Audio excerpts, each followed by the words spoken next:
We are not going to do anything. Yeah. We are not going to agree on anything. We are not going to do anything.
The 9,472nd meeting of the Security Council is called to order.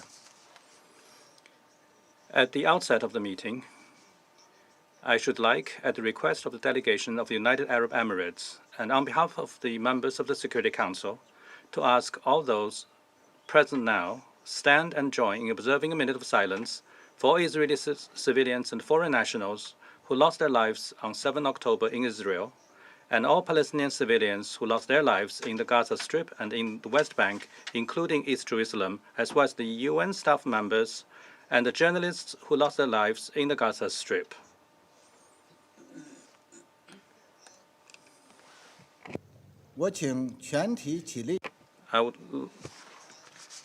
I would request all of you to stand up in observing a minute of silence.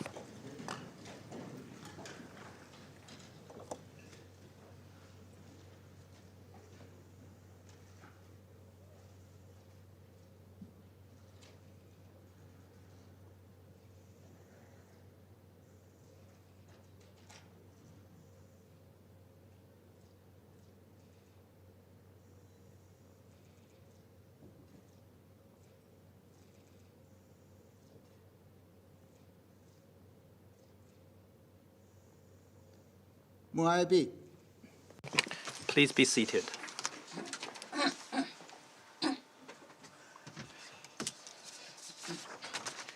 The provisional agenda for the meeting is the situation in the Middle East, including the Palestinian question. The agenda is adopted. In accordance with Rule 37 of the Council's Provisional Rules of Procedure, I invite a representative of Israel to participate in this meeting. It is so decided.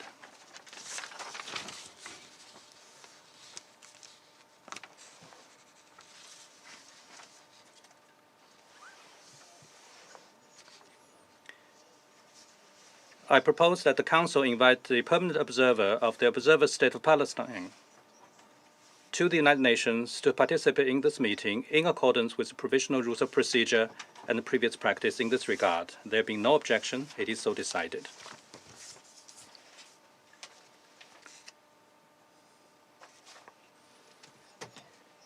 In accordance with Rule 39 of the Council's provisional rules of procedure, I invite the following briefers to participate in this meeting: Mr. Tedros Ghebreyesus, Director General of the World Health Organization, and Mr. Marwa Jilani, Director General of the Palestine Red Crescent Society. It is so decided.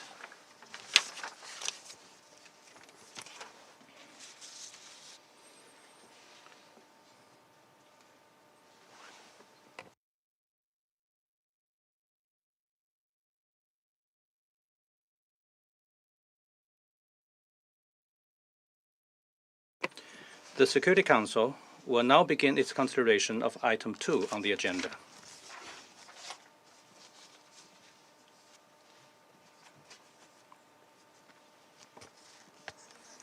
I now give the floor to Mr. Tedros Ghebreyesus to present a briefing.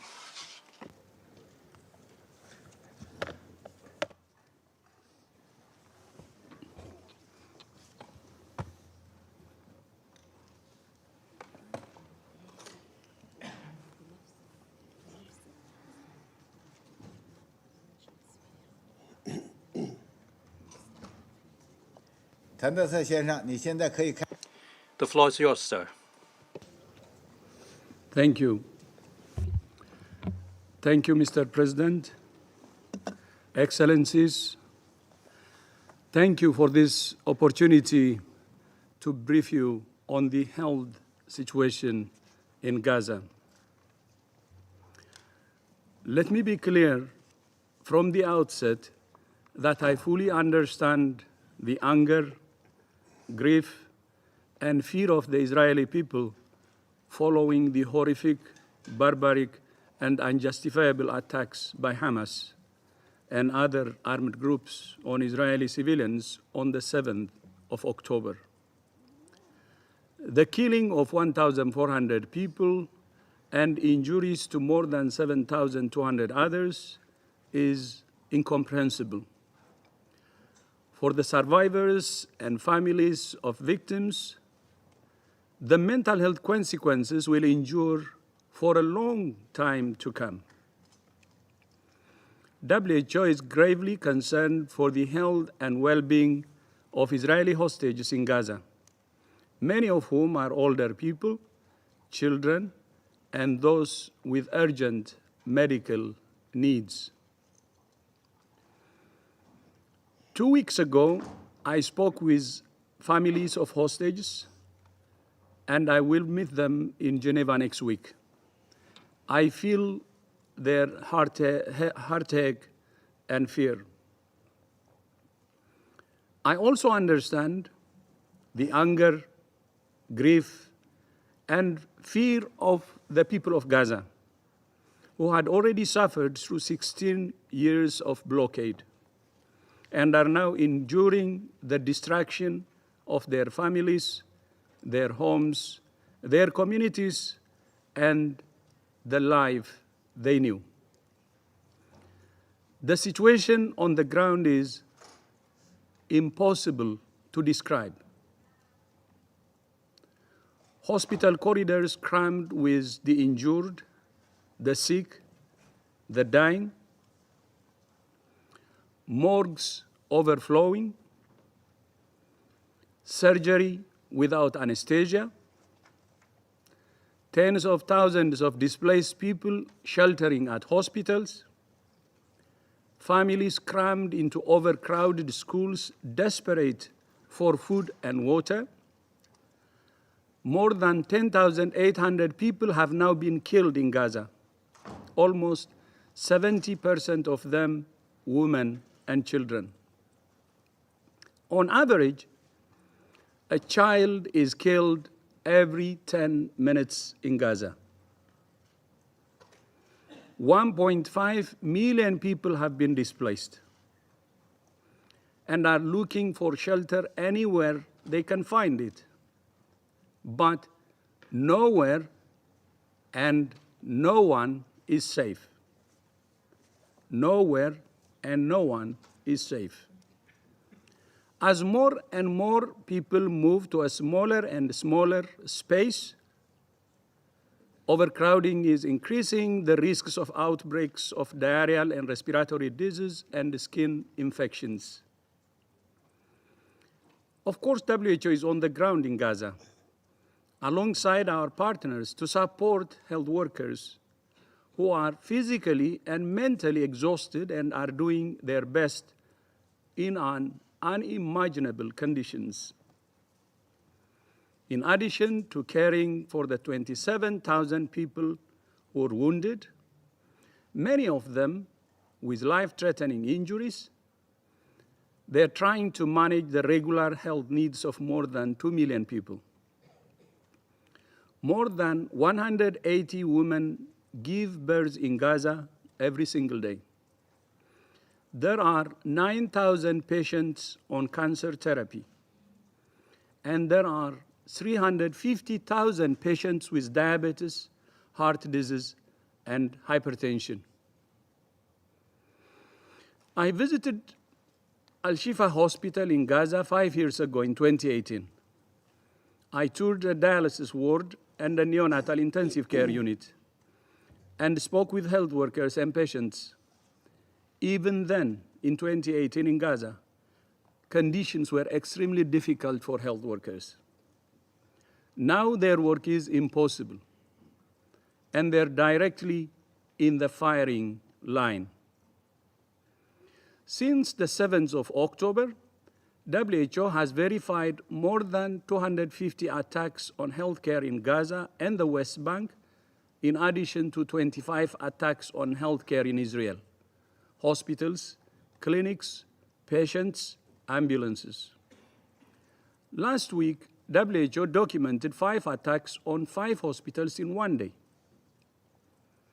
In the past 48 hours alone, 4 hospitals have been put out of action, representing some 430 beds. More than 100 of our UN colleagues have been killed and counting. And as we speak, there are reports of firing outside the Al-Shifa and Rantisi hospitals. Half of the Gaza Strip's 36 hospitals and 2/3 of its primary healthcare centers are not functioning at all.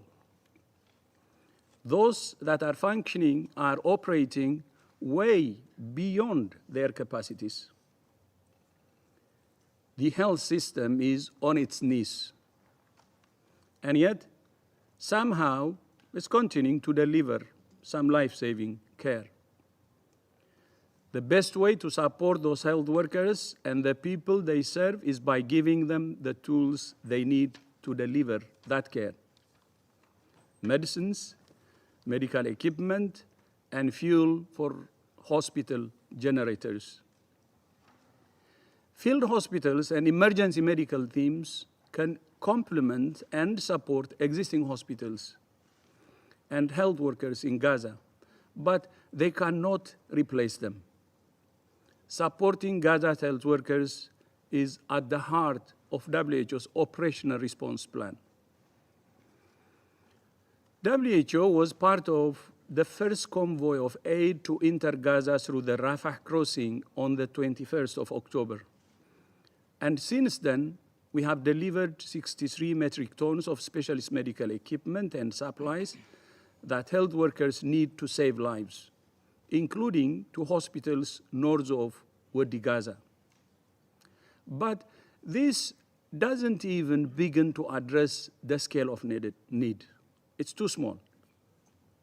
Before the 7th of October, an average of 500 trucks a day were crossing into Gaza with essential supplies.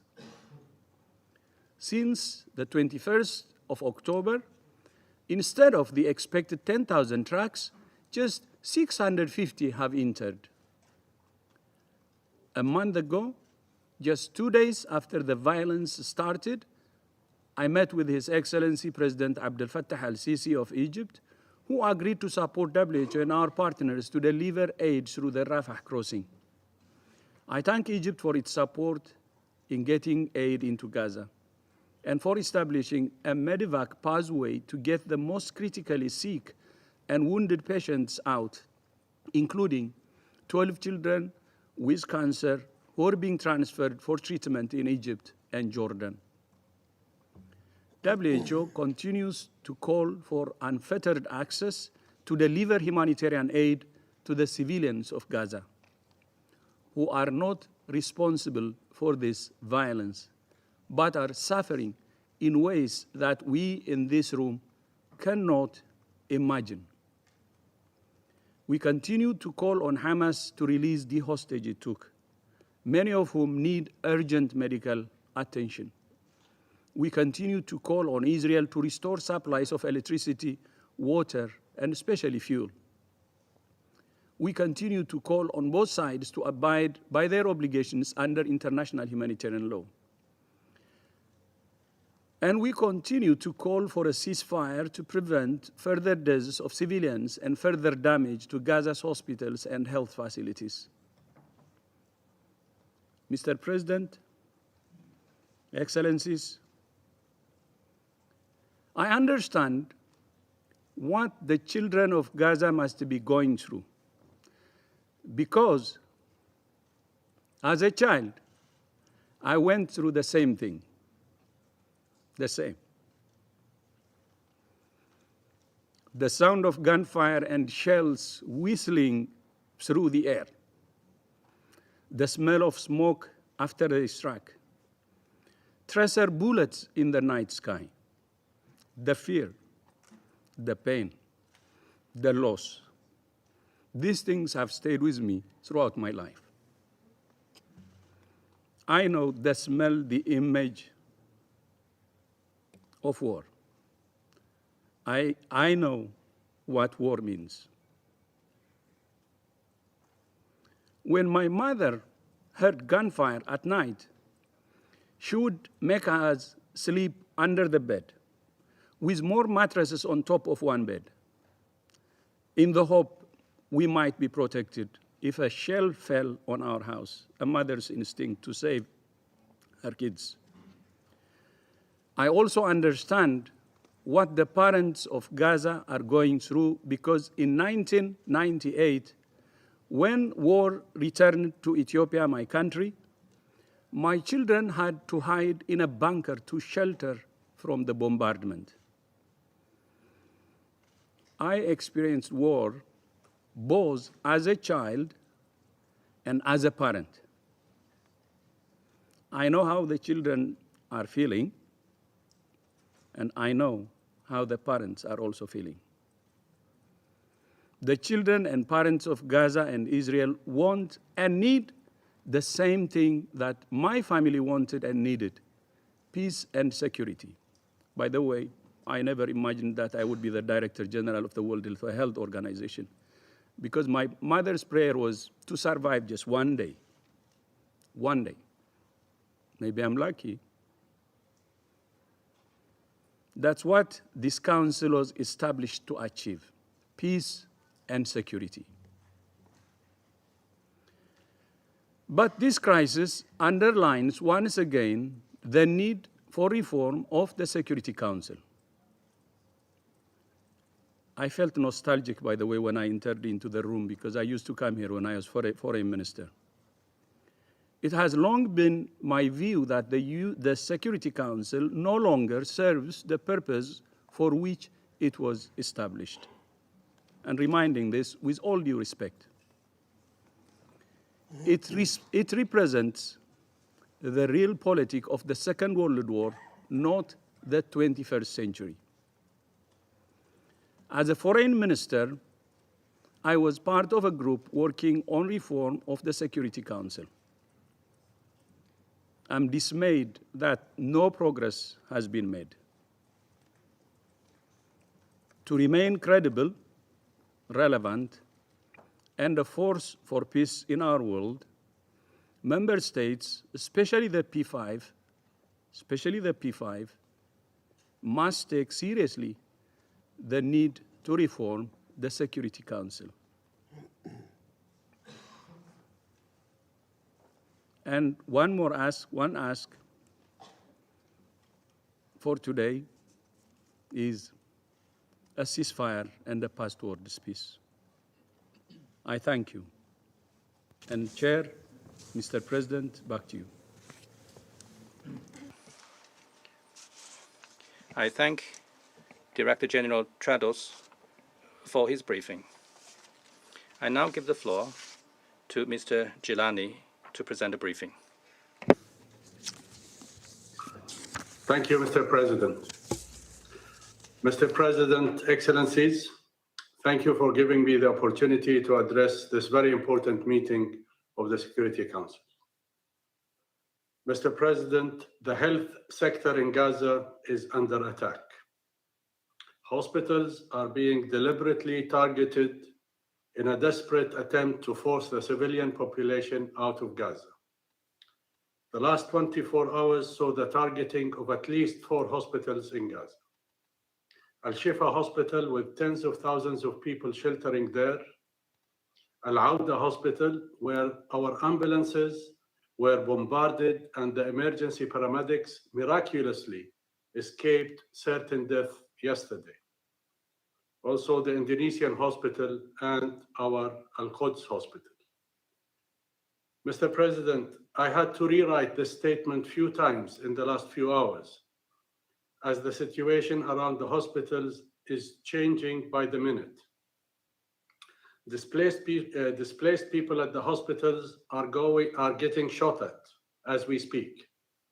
During the last call with my colleagues at Al-Quds Hospital 2 hours ago, they told me that 20 people have been injured by direct firing at the hospital.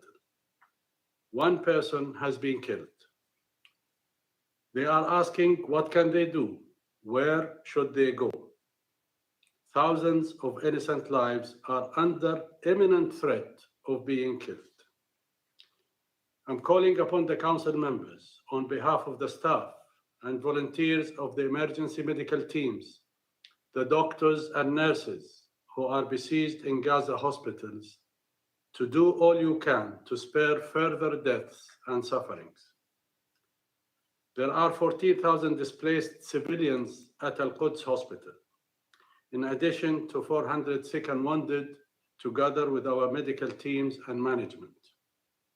The main generator was shut off 2 days ago because of lack of fuel. Right now, there is a very serious risk that we will lose all the patients in the intensive care units and those children in incubators. Mr. President, I was prepared to inform the Council about the critical shortages of fuel, food, and water. But honestly, now our utmost concern is the direct threat to the lives of all those wounded and sick, together with tens of thousands of civilians, including thousands of children. They are looking at you, imploring you to act to stop another possible massacre unfolding.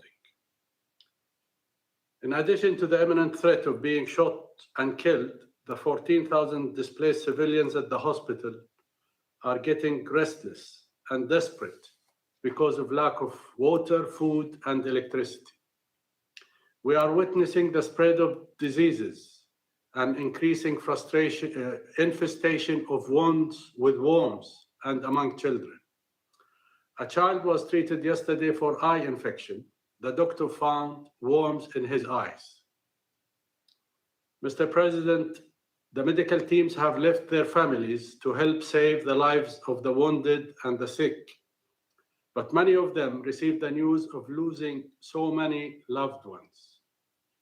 Dr. Nabil, a board member and now a volunteer at Al-Quds Hospital, lost 36 members of his family. The chair of our board has lost 20 members of his family. One of the founders of PRCS lost in one day 20 members, and the next day another 13. The description of the situation at Al-Quds Hospital does not and cannot describe the absolute horrors, the trauma, and the psychological scars of sleeping every night under the terrorizing bombardment and not knowing whether they will be alive the next morning or not. Mr. President, PRCS is taking the main responsibility to receive humanitarian aid through the Rafah crossing and distribute it to humanitarian organizations and to the hospitals and shelters. What has come in so far represents less than what used to get into Gaza in 2 days. At the same time, there has not been any drop of fuel that entered Gaza, which is essential for every aspect of life, for hospital operations, for pumping water, for bakeries, for ambulances, and for the trucks which are transporting the humanitarian aid. If this prohibition on fuel continues, we will not be able to continue to receive this aid and distribute it. Furthermore, if no aid gets to the north of Gaza Strip, we will soon see infants dying because their mothers cannot feed them. Many people will starve and die of diseases. Mr. President, we call on the Security Council and the international community at large. One, to ensure an effective and immediate ceasefire is enforced. To ensure fuel gets into Gaza immediately to prevent additional unnecessary deaths and sufferings. Increase humanitarian aid and ensure that unconditional humanitarian aid gets to the north of Gaza, where tens of thousands of people are still there and have no safe places to go to. Ensure respect for international humanitarian law and the protection of medical missions and civilians in all parts of Gaza. Ensure hospitals continue to function with the needed support of fuel, medicine, medical supplies, and to allow medical teams to enter Gaza to relieve the teams who have been working tirelessly 24/7 for the past 35 days. Mr. President, Excellencies, please listen to the cries of children soaked in blood and asking why, and what have they done, and why the world is so indifferent to their lives. I thank you, Mr. President.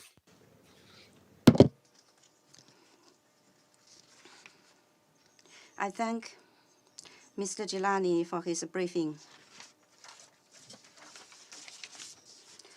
I now give the floor to the permanent observer of the Observer State of Palestine. Mr. President, I thank China, President of the Security Council, for convening this important meeting and for your leadership of the Council in these times of crisis. I also want to thank the briefers who have shared disturbing reflections on the facts of the catastrophic situation being faced by the Palestinian people in the Gaza Strip. Facts that should pain the human conscience. And to my brother Gilani, I want to convey through him our salutations to the heroes of the Palestine Red Crescent in carrying out their mission to save lives. As we speak here, hospitals have become Israelis' primary target. They are besieged and their vicinity bombed. But what we should say to them from the Security Council: stop the massacre. Anyone, WHO, can and must act now to stop these massacres. Mr. President, I'm an old man, old enough to have been born when the Nakba occurred, to have grown up in UNRWA tents and refugee camps alongside tens of thousands of Palestinians, and to have listened to the stories about our life before the Nakba, stemming from the vivid and wounded memory of my parents. My generation dedicated its entire life to putting an end to the Nakba. On this 75th anniversary of the Nakba, instead of seeing it end, we see images that remind us of the worst of our times. What will this generation in Gaza remember? The horrors, the massacres, the trucks carrying people, carrying lifeless bodies, and shattered hopes. They will remember walking with a small bag to fit the remains of life. Children injured, orphaned, traumatized, walking distances they should never explore, between death and displacement, between loss and loss. More rage and outrage, more pain and suffering, beyond what the human mind can comprehend, beyond what any human heart should have to bear. So much silence within, the noise of bombardments without. Our entire life, we scream but cannot be heard. How can you scream louder than all this death that surrounds you?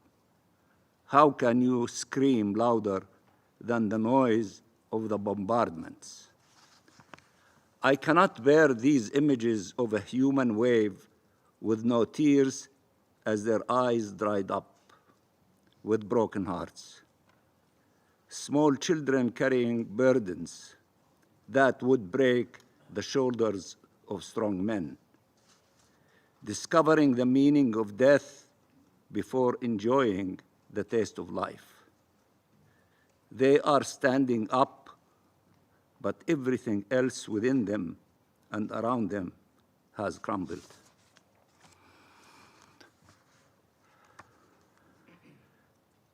The same suffering that traumatized my generation is now tormenting yet another Palestinian generation. We often said at that time, if the world knew, if it had witnessed our pain, if it had seen an entire people being killed and uprooted, it would have never allowed it to happen. We were so wrong. It did not matter that the massacres in Gaza are being reported live. They were being justified by pundits and spin doctors with all kinds of excuses. The fog disputed eventually, but only too late, and positions became clearer, but not yet clear enough to reign in Israel to tell it enough is enough. To be fair, the killer never hid his intentions, hiding his intentions. He spoke of mighty vengeance and human animals, describing us, and declared he would impose a terrifying siege on 2.3 million people, more than half of them children, more than 1.1 million children, flagrant collective punishment of an entire people. He called for the release of 200 hostages while taking over 2 million hostages in the process. He demanded condemnation of the killing of 1,000 Israeli civilians and killed 10,000 Palestinian civilians in the process.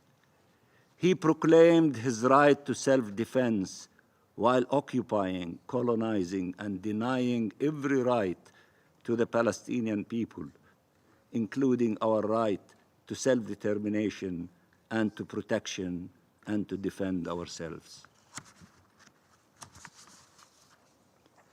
He preached of the need to prevent the destruction of Israel while continuing his campaign to destroy Palestine.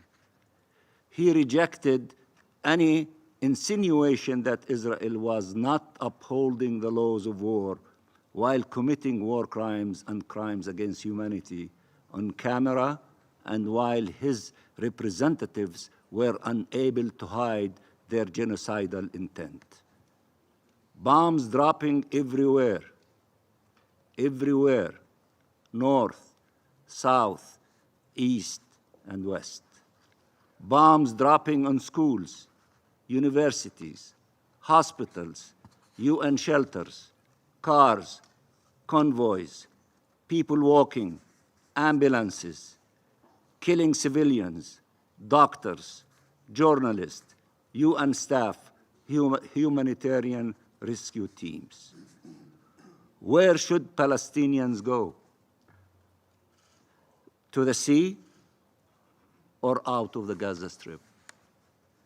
Israel begins surprise. Why are they staying? Why are they dying and not listening to them? Because our entire nation has experienced in its flesh the grand exodus. Even when facing imminent death, it hesitates before leaving. It is our national trauma. So they bomb and bomb and bomb civilians, children, and civilian infrastructure. They deprive our people of the objects essential for their survival. But don't you dare accuse them of forced transfer. Forget about the memo by the Israeli Ministry of Intelligence that says they want to displace us out of Gaza. Forget about the statement of their foreign minister about the fact Gaza would shrink after the war. Forget about the map that Netanyahu held in the General Assembly with Gaza and the West Bank, including East Jerusalem and the Golan Heights, as part of Israel. Forget about the confession of Netanyahu that they intend to retain security control over Gaza. Forget the chants of their soldiers. Forget the speeches of their leaders. They are telling you, we just want the Palestinians to go south for their safety. Never mind that some Palestinians have made it all the way to Rafah and are still being bombed. What is south of Rafah? I wonder. They want us out of our country, out of our land. Their strategic enemy is the independence of our state, the freedom of our people. The only options they have ever given us: submit, leave or die, or in international legal terms, apartheid, ethnic cleansing, or genocide. Gaza has shown this is shocking terms. And in the West Bank, including East Jerusalem, Israeli occupation forces and settlers killed 350 Palestinians since the beginning of the year, half of them in the last month, and forcibly displaced hundreds more Palestinians, seizing large areas of land. Mr. President, the Security Council meets again. I count our meetings in Palestinian death, in devastations and destruction. We met first when hundreds of Palestinians had been killed. We met yet again when 11,000 have been killed in Gaza, including 4,500 children. We met, and you can hear in these halls, if you listen well, the shouts of our children under the rubble, abandoned by humanity. We meet as only a few hundred trucks have entered Gaza in 30 days, and 10 times more souls have left to the skies. Israel is allowing enough trucks to pretend it is not imposing the siege, but not enough to save lives. Israel is implementing imaginary humanitarian pauses whose only goal is to force people to flee, not to offer them some relief that their survival is guaranteed. Thank you, Mr. President. 感谢 I thank the permanent observer of the Observer State of Palestine for his statement. I now give the floor to the representative of Israel. Thank you, Mr. President. At the outset, I would like to thank you for your consideration in permitting me to address the Council earlier in light of the Sabbath. It is deeply appreciated. Thank you. Distinguished Council members, the Holy Jewish Sabbath is a day of peace and rest. It is the day on which God rested following the creation of the world. Yet, no Jew will ever forget the Sabbath of October 7th. It has been seared into the collective trauma of the Jewish people forever. Exactly 85 years ago today, another traumatic atrocity was burned into the Jewish people's history. Between November 9th and 10th, 1938, the Jewish communities of Germany and Austria suffered Kristallnacht, the Nazis' November pogrom, which was the first hyper-violent exposure of the Nazis' murderous Jew hatred. Nearly 100 Jews were murdered. Thousands of Jewish homes, hospitals, schools, houses of worship, and businesses were ransacked and burned to the ground. Israelis endured another such pogrom 5 weeks ago. Yet, here we are 34 days later, and this Council still has not condemned Hamas's heinous, planned massacre of Israeli civilians. Should this Council, in its current form, existed in 1938, I doubt that the response would be much different. Council members, today's briefing focuses on the targeting of hospitals. Just 2 days ago, Barzilai Hospital in Ashkelon suffered a direct, intentional hit from Hamas rockets. Hamas's intentional targeting of hospitals is a war crime. Deliberate attacks on medical facilities, the murder of medical teams, paramedics, and ambulances sent to treat the wounded were rampant during the Hamas slaughter. Yet, these horrors have yet to be addressed by this Council. I urge the Council to invite me to share a screening of the footage from Hamas's slaughter, footage that the terrorists filmed themselves. Once you see the barbarity and savagery with your own eyes, you will understand the evil that Israel is defending itself against.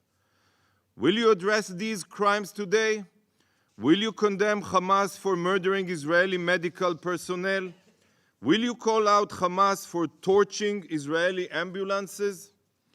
We have videos of Hamas Nazis shooting at ambulances to prevent any attempt to save innocents. Will you call out Hamas for indiscriminately firing rockets at Israeli hospitals? After all, this has been Hamas's modus operandi for years. Will this be the focus of this meeting?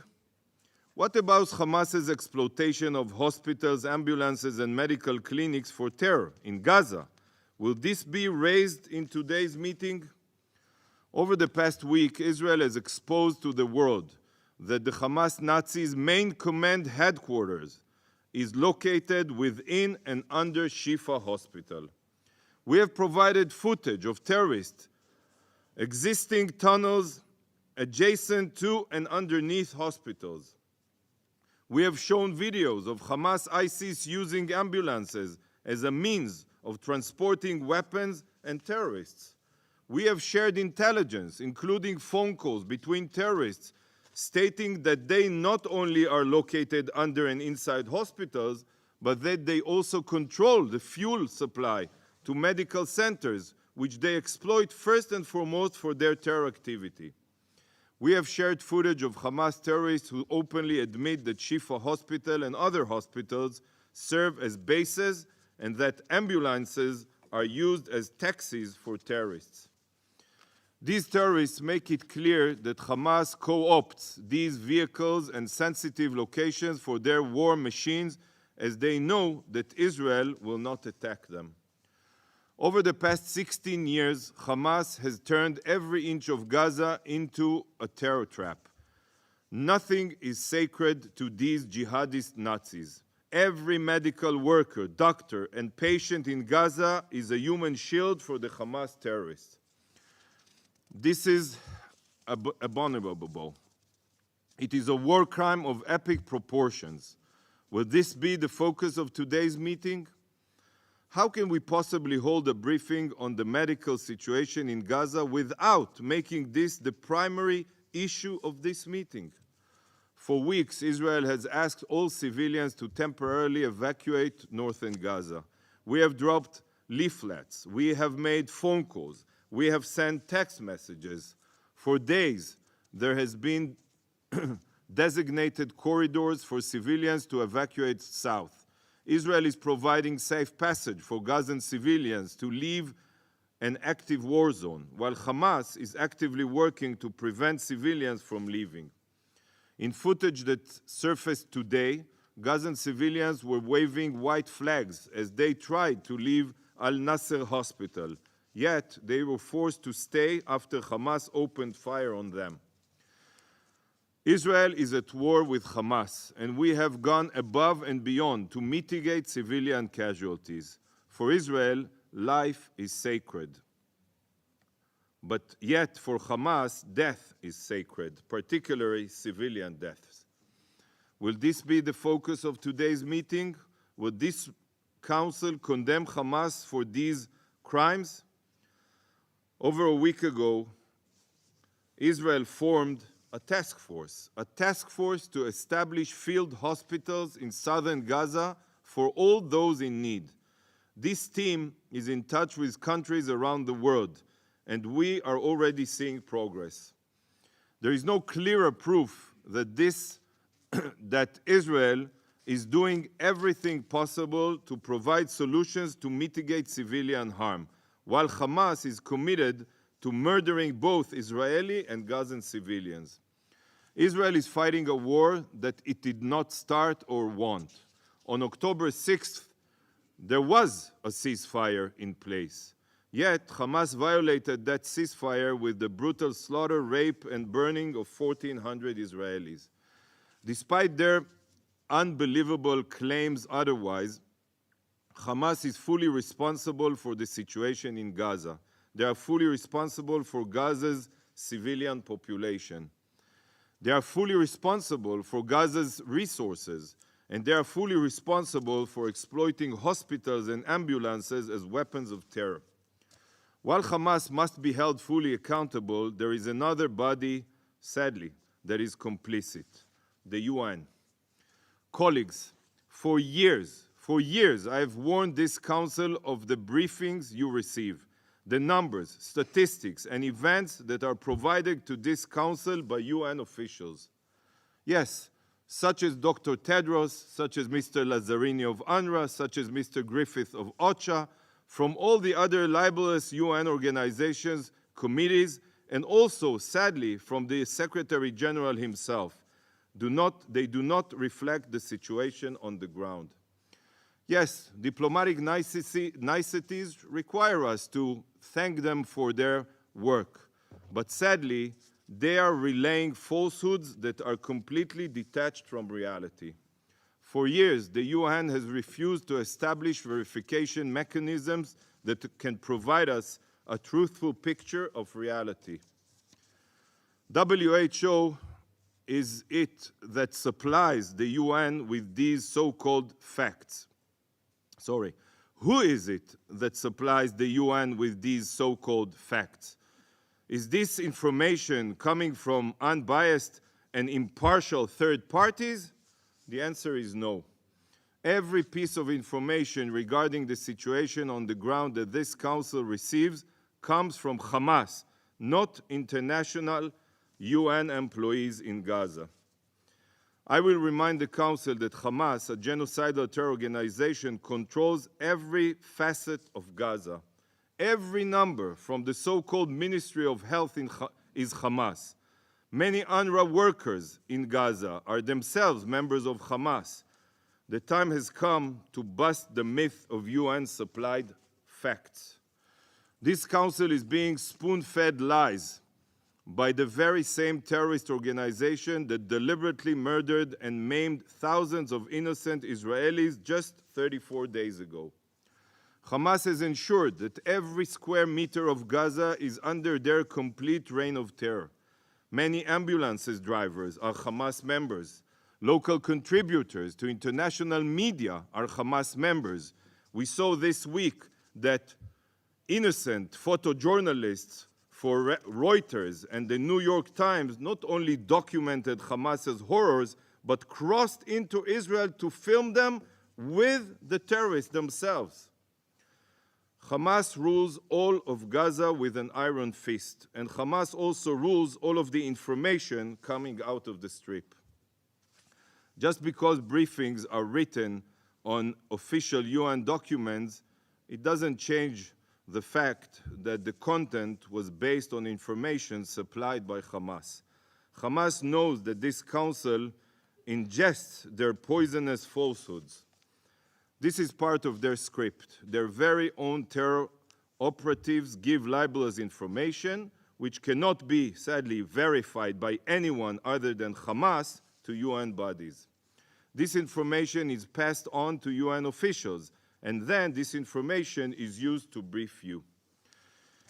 Is it not concerning to you that in Dr. Tedros' briefing, not once did he mention Hamas exploitation of hospitals and ambulances for terror?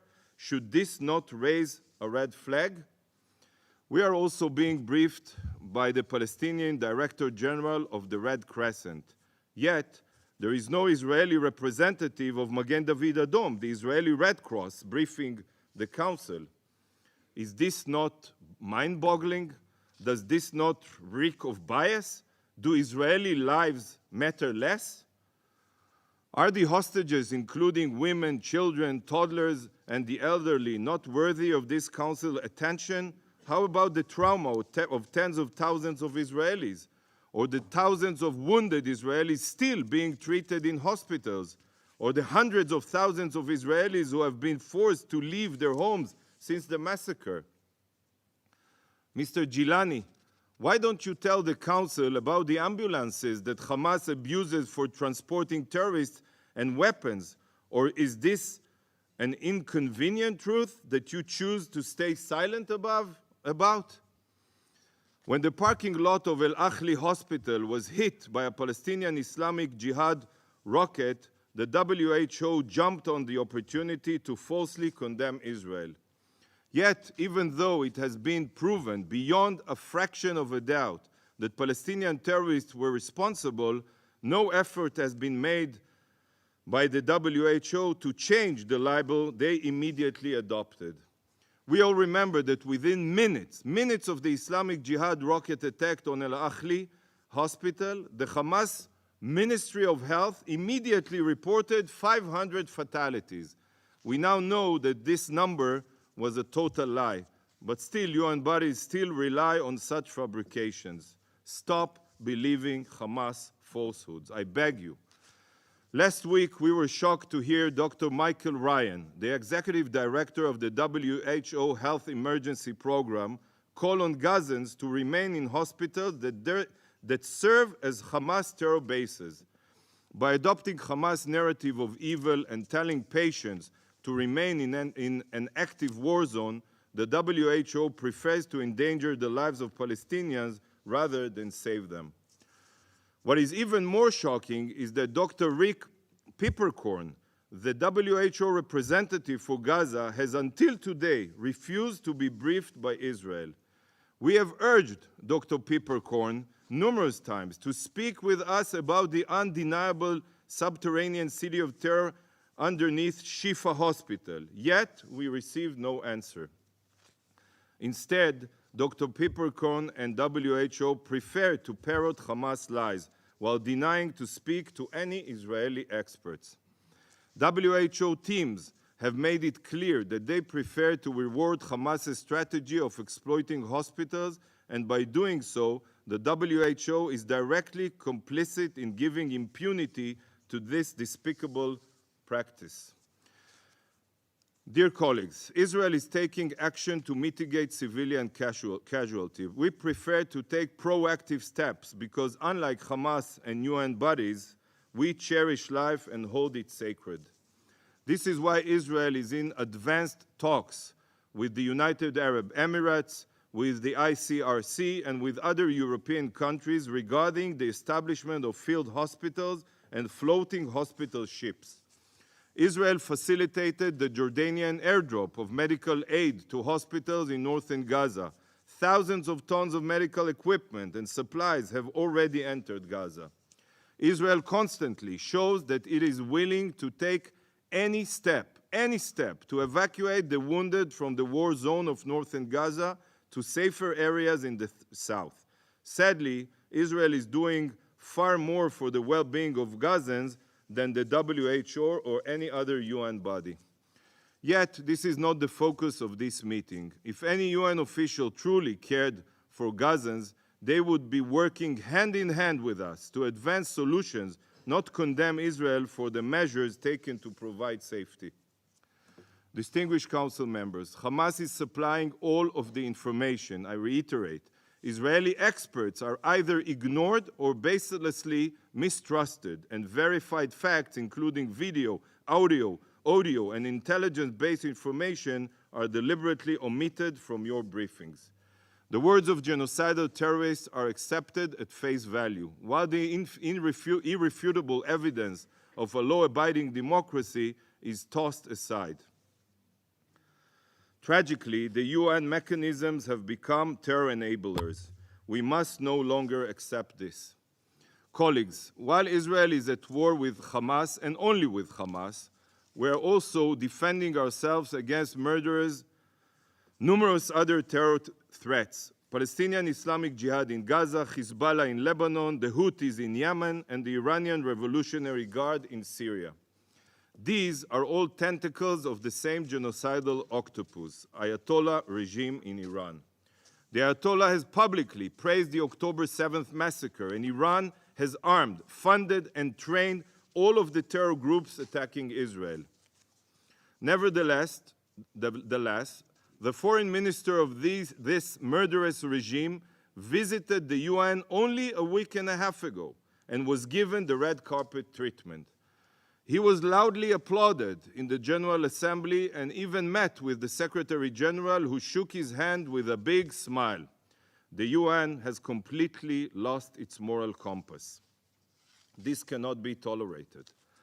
Mr. President, Israel is fighting a war for her very future and existence. We are combating a genocidal Nazi-like terror organization. Hamas has publicly declared that they will carry out further atrocities if they are given the chance. The only way to ensure that these horrors are never repeated again is by eliminating Hamas capabilities.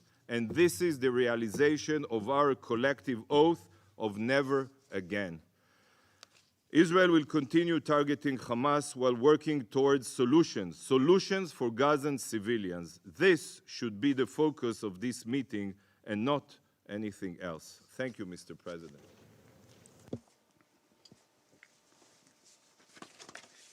I now give the floor to those council members who wish to make statements. I now give the floor to the representative of the UAE. Thank you, Mr. President. And I'd like to also thank you in leading us in a moment of silence for the lives lost in Israel and the OPT. By now, we've all heard the acronym coined by health workers in Gaza, WCNSF, which stands for Wounded child, no surviving family. I just want to let that sink in as we discuss today's topic. Dr. Tedros and Dr. Jelani, I want to pay tribute to both of you, not only for making time to brief this council, but also for the life-saving work you and your teams do on the ground in very, very difficult circumstances, and your clarion call to this council today that must be heeded. Today, I also want to pay tribute to the silent heroes in the medical community in Gaza who stayed behind to deliver life-saving assistance despite these horrific circumstances. Just moments ago, many of us received messages from medical and humanitarian organizations about the heavy fighting around the Al-Shifa hospital. Medical staff tell us that they're in fear of their lives and the lives of their patients being taken, and they do not know if they will make it until the morning. Mr. President, it sometimes feels that by only dealing with the numbers from the conflict, we are indeed denying the humanity of those suffering. While it is impossible for us to go through the thousands of stories in today's meeting, I want to put a couple of faces to those numbers. Not of Hamas fighters, normal people. And Israel may be at war with Hamas, but those paying the price of this war are civilians in the thousands. Let me start with Ala Zahir Ahmed, who's in her third year of medical school. She grew up in Khan Yunis refugee camp. On the 10th of October, she was designing a poster for breast cancer awareness when the windows started shaking and everything turned black. An Israeli airstrike leveled her home, pinning her legs under the wreckage and leaving barely enough oxygen to breathe. Hours later, Ala's relatives and rescue workers pulled her from the rubble. They also recovered the lifeless bodies of her mother, her brother, and her nephew. And there are so many stories like this one. I feel the need to remind the Council that, like Ala, every single one of the 2,650 currently reported as trapped under the rubble are human beings, and that more than half of them are children. But they're not just children, they're Palestine's future, and they're also Israel's future neighbors. And we should spare no effort to protect them and save both peoples from this road of war that we are on. Born in Al-Shifa Hospital on 6th October is Talia, whose fragile heartbeat depends on a mechanical ventilator, straining generators, and dwindling fuel supply. With the strike on the hospital last night and reports of the desperate evacuations on foot as we speak here today in this council, I can't even begin to imagine what has happened to Talia, but we must not turn away from these stories. Like Talia, there are 130 other premature babies that are reliant on incubators to breathe. They are also reliant on our work here in this chamber as well as in our region. As we called for this meeting yesterday, little did we know that by the evening, a terrifying barrage of targeted attacks would be launched on schools and hospitals. Here's what that actually means. Babies, children, and the elderly who are seeking refuge and care in those facilities are also under attack. There are over 110,000 patients, including children, suffering from burns to their faces so severe that they're suffocating, with no access to antibiotics or burn cream. Women are giving birth in the most unsanitary conditions known to mankind, without medicines, and C-sections are being performed without anesthesia. The perverse reality of the situation in Gaza is that wounds inflicted by the most technologically advanced weaponry of the 21st century are being treated in conditions that are reminiscent of medieval times. To help alleviate this suffering, the UAE is establishing a field hospital in Gaza, working in solidarity with Gaza's medical personnel and in cooperation with Israel. But it's a plaster on a fracture. There can be no doubt that the attacks by Israel in pursuit of its security are disproportionate. They are cruel, and they are inhumane, and we condemn them. Also, they will not bring Israel security. So many lives are being lost without even achieving this aim. We must also not forget that those held hostage in Gaza by Hamas, many of them children, are also suffering under the same bombardment and psychological trauma, and they must be released immediately. We are witnessing the making of a lost generation of children and youth, physically and mentally scarred by these experiences. Indiscriminate attacks on civilians and civilian objects are prohibited by the laws of war. This simply cannot be part of any military strategy, defensive or otherwise. There is no state that would be condoned for conducting a military operation under those terms. Israel must end its siege of Gaza and reinstate essential services and items indispensable to human survival, including fuel, electricity, and water. Mr. President, it is not enough to simply demand humanitarian access anymore.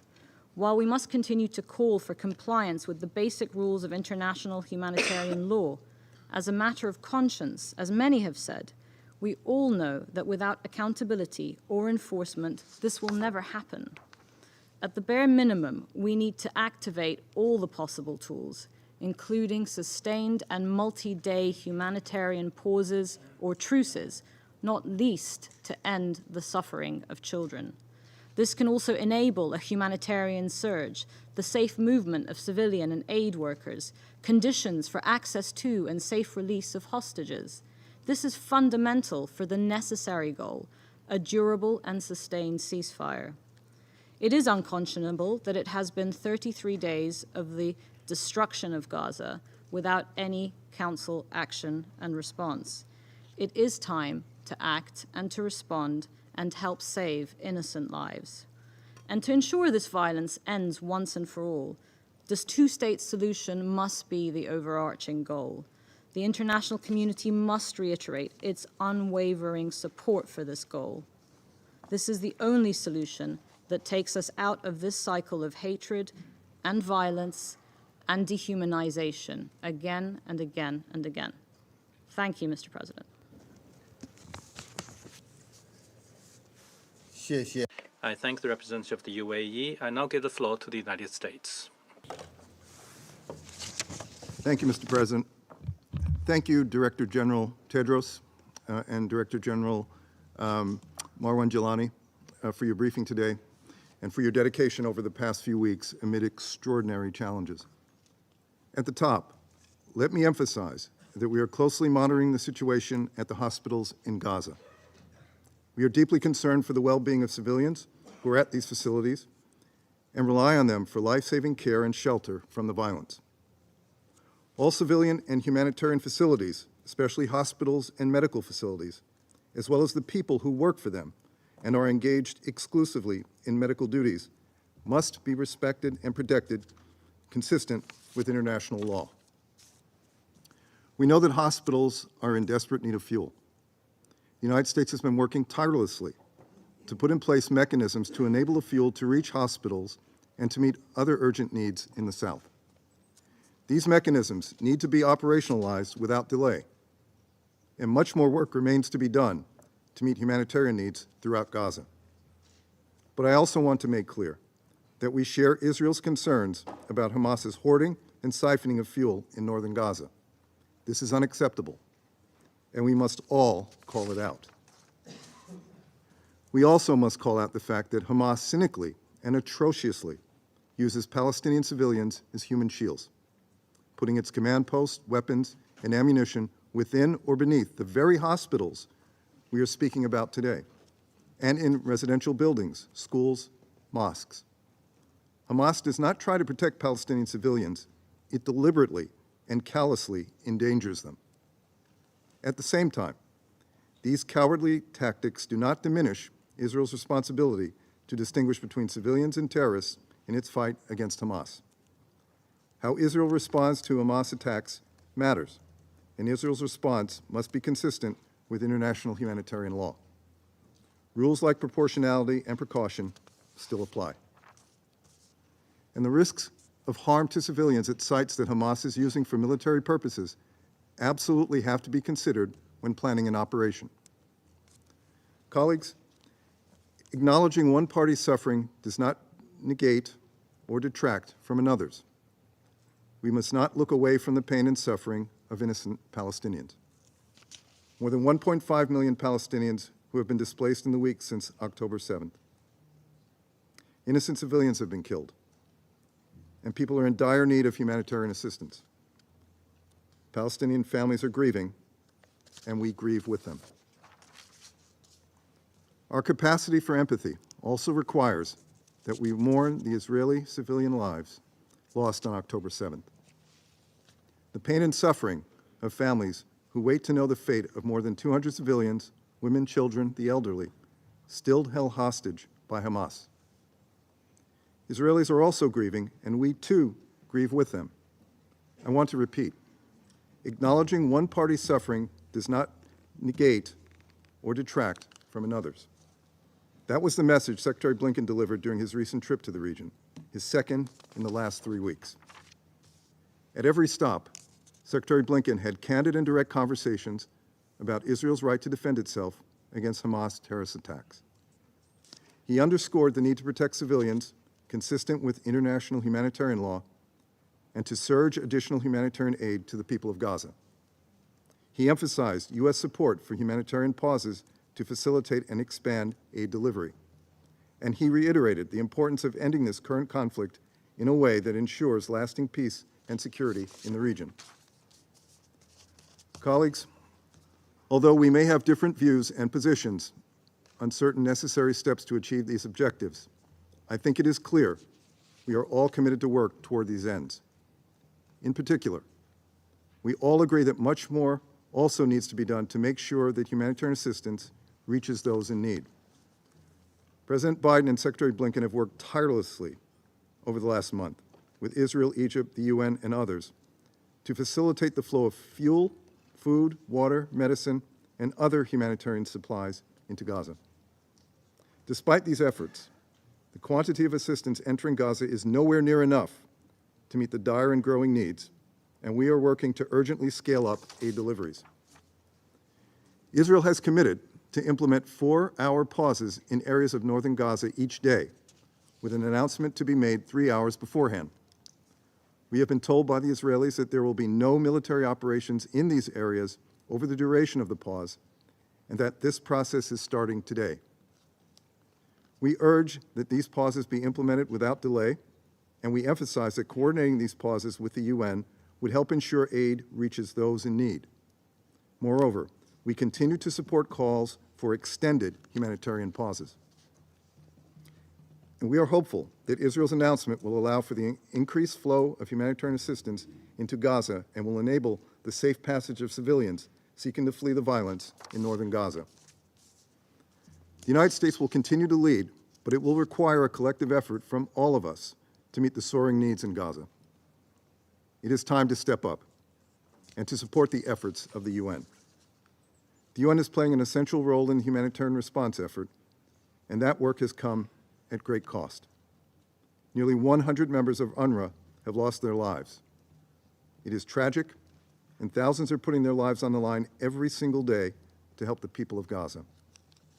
I want to underscore the United States' support for UNRWA's work and convey our condolences to those who have lost loved ones who are trying to help others, and our admiration for those who continue to carry out this vital work.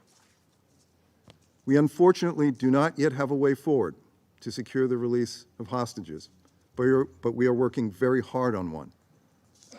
And if that were to take place, just being able to move hostages around the battlefield in a way that is safe will take time. And so, we believe a pause would also be appropriate in this context.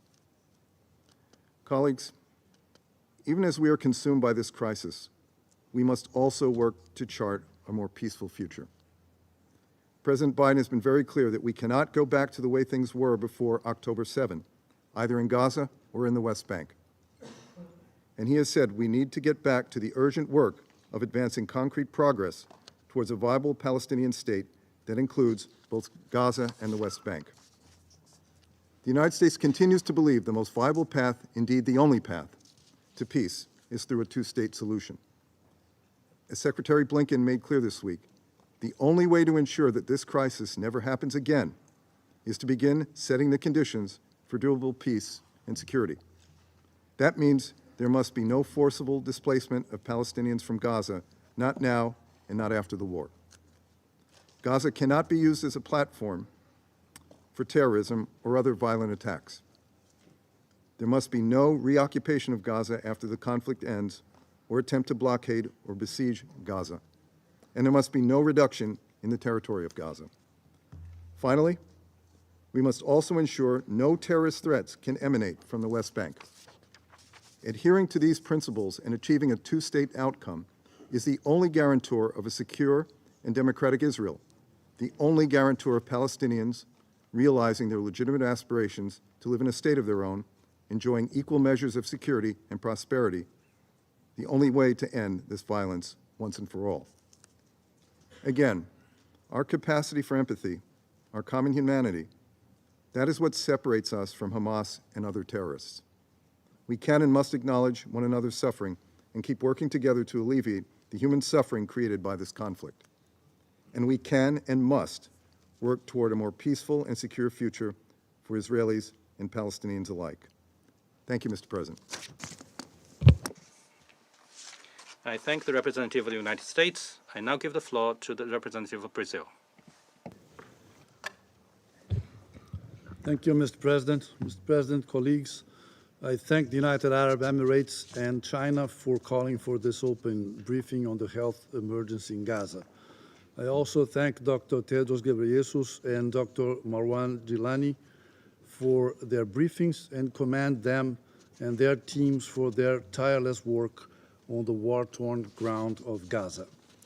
Brazil remains deeply concerned about the humanitarian crisis in Gaza, marked by a disturbing increase in civilian casualties, particularly among women and children. The loss of thousands of children's lives is appalling. Children must be protected from hostilities. In President Lula's words, innocents are called upon to pay the price for the madness of war. This must stop at once. Brazil urges the Israeli authorities to exercise immediate military restraint and to respect the principles of distinction and proportionality in order to protect civilian lives and infrastructure. We also call on Hamas and all other groups to cease all indiscriminate attacks on Israeli territory. Hospitals and UN facilities have been indiscriminately attacked with an appalling number of civilian casualties, including of essential personnel such as aid workers, UN personnel, as well as journalists. Brazil calls for the protection of all medical facilities, professionals, patients, and the wounded in accordance with international humanitarian law. We also call for the safe medical evacuation of those who are seriously injured or ill. Despite the risks, UNRWA's delivery of essential emergency medical supplies from the WHO to Al-Shifa Hospital in Gaza City on 8 November is a step in the right direction. But we share Dr. Tedros and Mr. Lazarini's concern that it is not nearly enough to meet the overwhelming needs in Gaza. Medical supplies in Al-Shifa are critically low, and fuel shortages have become critical. We hope that the long-awaited announcement of daily humanitarian pauses in northern Gaza will facilitate the delivery of aid to civilians. As highlighted by the United Nations, the hundreds of thousands who remain in the north are facing a dire humanitarian situation as they struggle to find even minimal amounts of water and food to survive. We call for full, safe, and sustained humanitarian access to distribute essential supplies on a much larger scale, more frequently, and in greater quantities. Mr. President, besides a humanitarian ceasefire, all parties must also commit to a cessation of hostilities, which is essential for the long-term protection of all civilians. We remain deeply concerned about the fate of all hostages and call for their immediate release.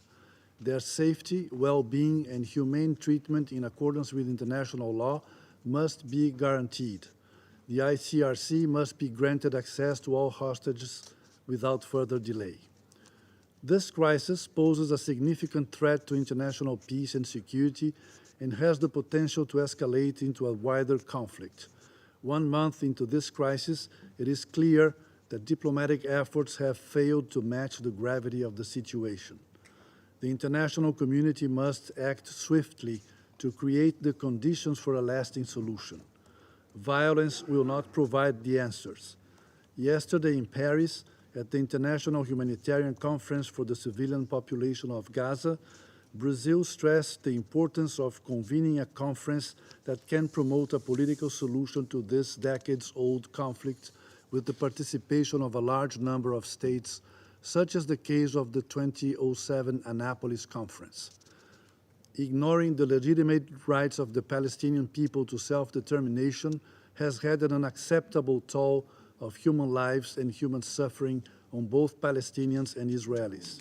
The recognition of a viable Palestinian state living side by side with Israel within secure and mutually accepted and internationally recognized borders is the only possible solution. It is highly time we go back to this path with true political will and real diplomacy. Thank you. I thank the representative of Brazil. I now give the floor to the representative of Gabon. Thank you, Mr. President. My delegation thanks the Director General of the World Health Organization for his briefing and for all the information made available to us. We listened closely to the statement made by the Director General of the Palestine Red Crescent Society on the devastating situation of the people of Gaza. For 35 days now, we have witnessed a terrifying escalation of violence. The primary victims of this violence are children. We saw this first of all on Israeli soil with the barbaric attacks of Hamas conducted on the 7th of October. We then saw this in Gaza, where for more than a month now, no one is safe anywhere. But we've also seen such violence in the occupied West Bank. The implementation of the resolution adopted on the 26th of October by the UN General Assembly is, as a consequence, a matter of urgency. The gridlock in which the Security Council currently finds itself defies all logic and is absolutely unfathomable. It is time to find a solution to end this chaos. It is of the utmost importance that our Security Council overcome its geopolitical and political stumbling blocks. My country calls upon the humanity of all of us. We sincerely hope that a consensus will be found quickly so that the Security Council can prove itself able to discharge the mandate bestowed upon it. Gabon reiterates its fervent condemnation of all deadly indiscriminate violence and is deeply shocked by the countless strikes on schools, hospitals, ambulances, as well as on refugee camps. The attack on Tuesday against the ICRC convoy when it was travelling to deliver vital medical supplies to Gazan hospitals is unacceptable.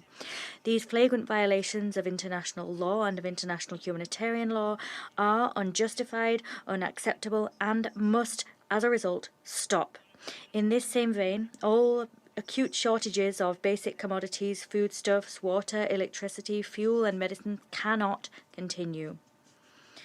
The unimpeded, safe, and sustained supply and distribution of essential goods and services to millions of people in need is of the utmost importance. We note with interest the decision taken by the Israeli authorities to, since yesterday, put in place daily pauses in the north of the Gaza Strip. We recognize the work of the authorities of the USA, Qatar and Egypt. Mr. President, Gabon wishes to reaffirm that the cessation of hostilities is the only solution to this rampant humanitarian crisis. Only a cessation of hostilities will be able to guarantee the protection of all civilians in Gaza, including the safety of Israeli hostages who are detained there, hostages that must be released unconditionally.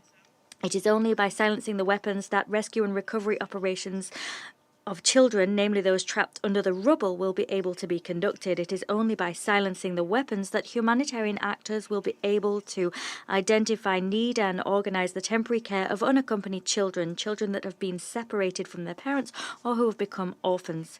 In this regard, we recall the crucial role played by countries that have influence over the parties involved. We hail the commendable initiatives already undertaken by all of these countries to mitigate the humanitarian impact of the conflicts. These include the International Humanitarian Conference that was held on the 9th of November in Paris and the OIC summit, which will take place on the 12th of November. Gabon will take part in that summit. We strongly encourage these countries that have an influence to bring to bear over the parties, to step up efforts to encourage de-escalation and the search for peaceful solution. Peace and stability in the Middle East are goals that we must all tirelessly pursue. Finally, Mr. President, the root causes of this conflict that have for years damaged the relations between Israeli and Palestinian people cannot be dissociated from the current situation. I reiterate Gabon's commitment to the two-state solution, two states that must coexist peacefully side by side on the basis of internationally recognized borders. To conclude, my country reaffirms its conviction that diplomacy, dialogue and negotiation are essential channels through which to achieve a lasting solution to this conflict, a solution which would guarantee the right of the Palestinian people to self-determination and Israel's legitimate right to security. We reiterate our support for Secretary General Antonio Guterres and for all of his initiatives. I thank you. I thank the representative of Gabon. I now give the floor to the representative of Switzerland. Mr. President, I thank you for organizing this open meeting, but also for the minute of silence that we dedicated to all of the victims. Thank you. I also wish to thank the Director General of the WHO, Dr. Ghebreyesus, and Mr. Marwan Gilani, Director General of the Palestine Red Crescent Society. I thank them both for their work in the most difficult circumstances and for their briefings, which give an overview of just how serious the current situation is. Switzerland is deeply concerned by the impact of the conflict on civilians, men, women, and children, and on the civilian infrastructure in the Gaza Strip. Civilians are in urgent need of protection and assistance. The health situation continues to worsen very rapidly for the civilian population, including the 1.5 million displaced persons who, for more than a month now, have been completely under siege, deprived of water, electricity, and services essential to their survival. International humanitarian law protects the civilian population and civilian objects. International humanitarian law must be respected at all times by everybody. Particular respect must be given to the principles of distinction, proportionality, and precaution in the conduct of hostilities. The medical missions, including medical transport, hospitals, clinics, and people who are treated in them, as well as medical personnel who work in them, enjoy special protection under international law. They must never be targeted. An ICRC humanitarian convoy carrying emergency aid supplies towards the Al-Quds hospital came under fire last Tuesday. This incident, and we heard this from others, illustrates the environment in which humanitarian organizations, impartial organizations, and organizations bearing a universally recognized emblem must operate with in Gaza. I pay tribute to the dozens of their staff, such as those of UNRWA and the Red Crescent, who've lost their lives in the cause of their duties. We also note with grave concern the regular damage done to hospitals, such as the An-Nasser Children's Hospital. The volume of aid is insufficient due to the lack of fuel. Several hospitals and clinics have had to stop operating. It is vital that water, food, medical supplies, and fuel be able to enter. Moreover, aid must also reach the hundreds of thousands of civilians who are still in the north of Gaza. The president of the ICRC said yesterday at the Paris conference, and I quote, "The immediate imperative is to save lives and preserve humanity. Rapid and sustained humanitarian access and supplies are desperately needed." We thank France for organizing this conference. Switzerland intends to provide additional emergency humanitarian aid to the tune of 90 million Swiss francs throughout the region. Moreover, Switzerland will continue to work within this council to the establishment of urgent measures, such as humanitarian pauses or truces necessary to guarantee safe, rapid, and unhindered access for humanitarian assistance. Mr. President, since the 7th of October, Switzerland has condemned in the strongest terms the acts of terror and the indiscriminate attacks carried out by Hamas against civilian populations in Israel. Switzerland calls for the immediate and unconditional release of those taken hostage and currently detained in Gaza. At the same time as it recognizes Israel's right to ensure its defense and security, Switzerland recalls that the protection of civilians and the respect for international humanitarian law are obligatory. Respect for humanitarian law must remain a priority of this Council. Moreover, Switzerland remains deeply concerned by the sharp increase in violence in the occupied West Bank. In view of the increase in settler violence, Switzerland recalls Israel's obligations under international law, including the obligation to protect the civilian population. Inquiries must be conducted into all violations of international law in Israel and throughout the OPT so that perpetrators can be brought to justice. Finally, let us not lose sight ever of the fact that the only foundation on which peace and stability can be built is the two-state solution. Two democratic states, Israel and Palestine, living side by side in peace within secure and recognized borders. And it is for that reason that we must all together work. Thank you. I thank the representative of Switzerland. I now give the floor to the representative of France. Monsieur le Président. Thank you, Mr. President. I thank the Director General of the WHO and Mr. Gilani for their briefings. The terrorist attacks perpetrated by Hamas and other terrorist groups against Israel on 7 October last need to be unanimously condemned, and all hostages need to be released immediately without preconditions. All lives are valuable. There can be no double standards. Israel has the right to defend itself and the duty to do so in a manner that respects international humanitarian law while preserving the lives of civilians. Mr. President, Palestinian civilians lose their lives every day in Gaza. Palestinian children lose their lives every day in Gaza. We have heard today that they are also exposed to the worst possible sanitary conditions and heightened risk of epidemic. France thanks the WHO for its initiatives on the ground. We also applaud the commitment of the UN Secretary General and the work of UN agencies, as well as humanitarian actors on the ground. We extend our sincere condolences to the United Nations after the death of 100 UNRWA personnel. The humanitarian situation is catastrophic, and we must act. To that end, France continues to call for an immediate, sustained, and lasting humanitarian truce, which should result in a ceasefire towards which we must all work. Unimpeded, lasting humanitarian access to the Gaza Strip must be provided as a matter of urgency. All checkpoints need to be opened. The number of convoys need to be commensurate with the needs. Civilian infrastructure and hospital need to be protected.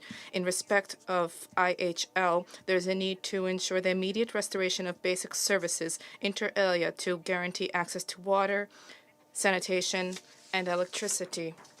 The International Humanitarian Conference of Support for the Civilian Population of Gaza was organized in Paris yesterday at the initiative of our president, Mr. Macron, and this has resulted in more than 1 billion euros of financial contributions. Assistance from France for Palestinian civilian populations was 100 million euros. France also delivered 87 tons of humanitarian cargo. 30 tons of additional assistance will be delivered in the days to come as part of the air bridge of the European Union. The violence perpetrated by settlers against Palestinian populations have spread in the West Bank and has forced Palestinian communities to flee. This is unacceptable. France reiterates its call for Israeli authorities to bring an end to this. We call for preventing conflagration of the whole region.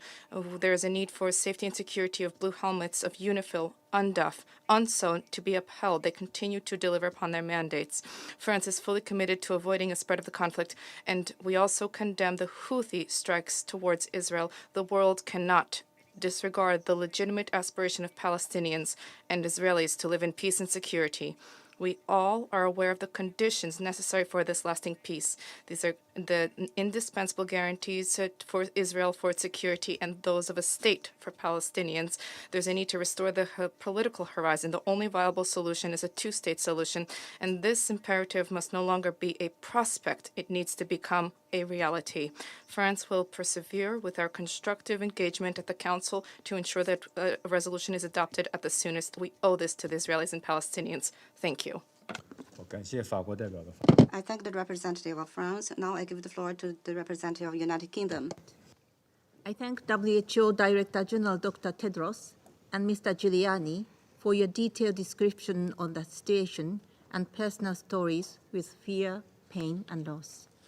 And I thank you and your team's dedication under this unimaginable situation. Mr. President, the situation in Gaza grows more desperate by the day, and time is of the essence.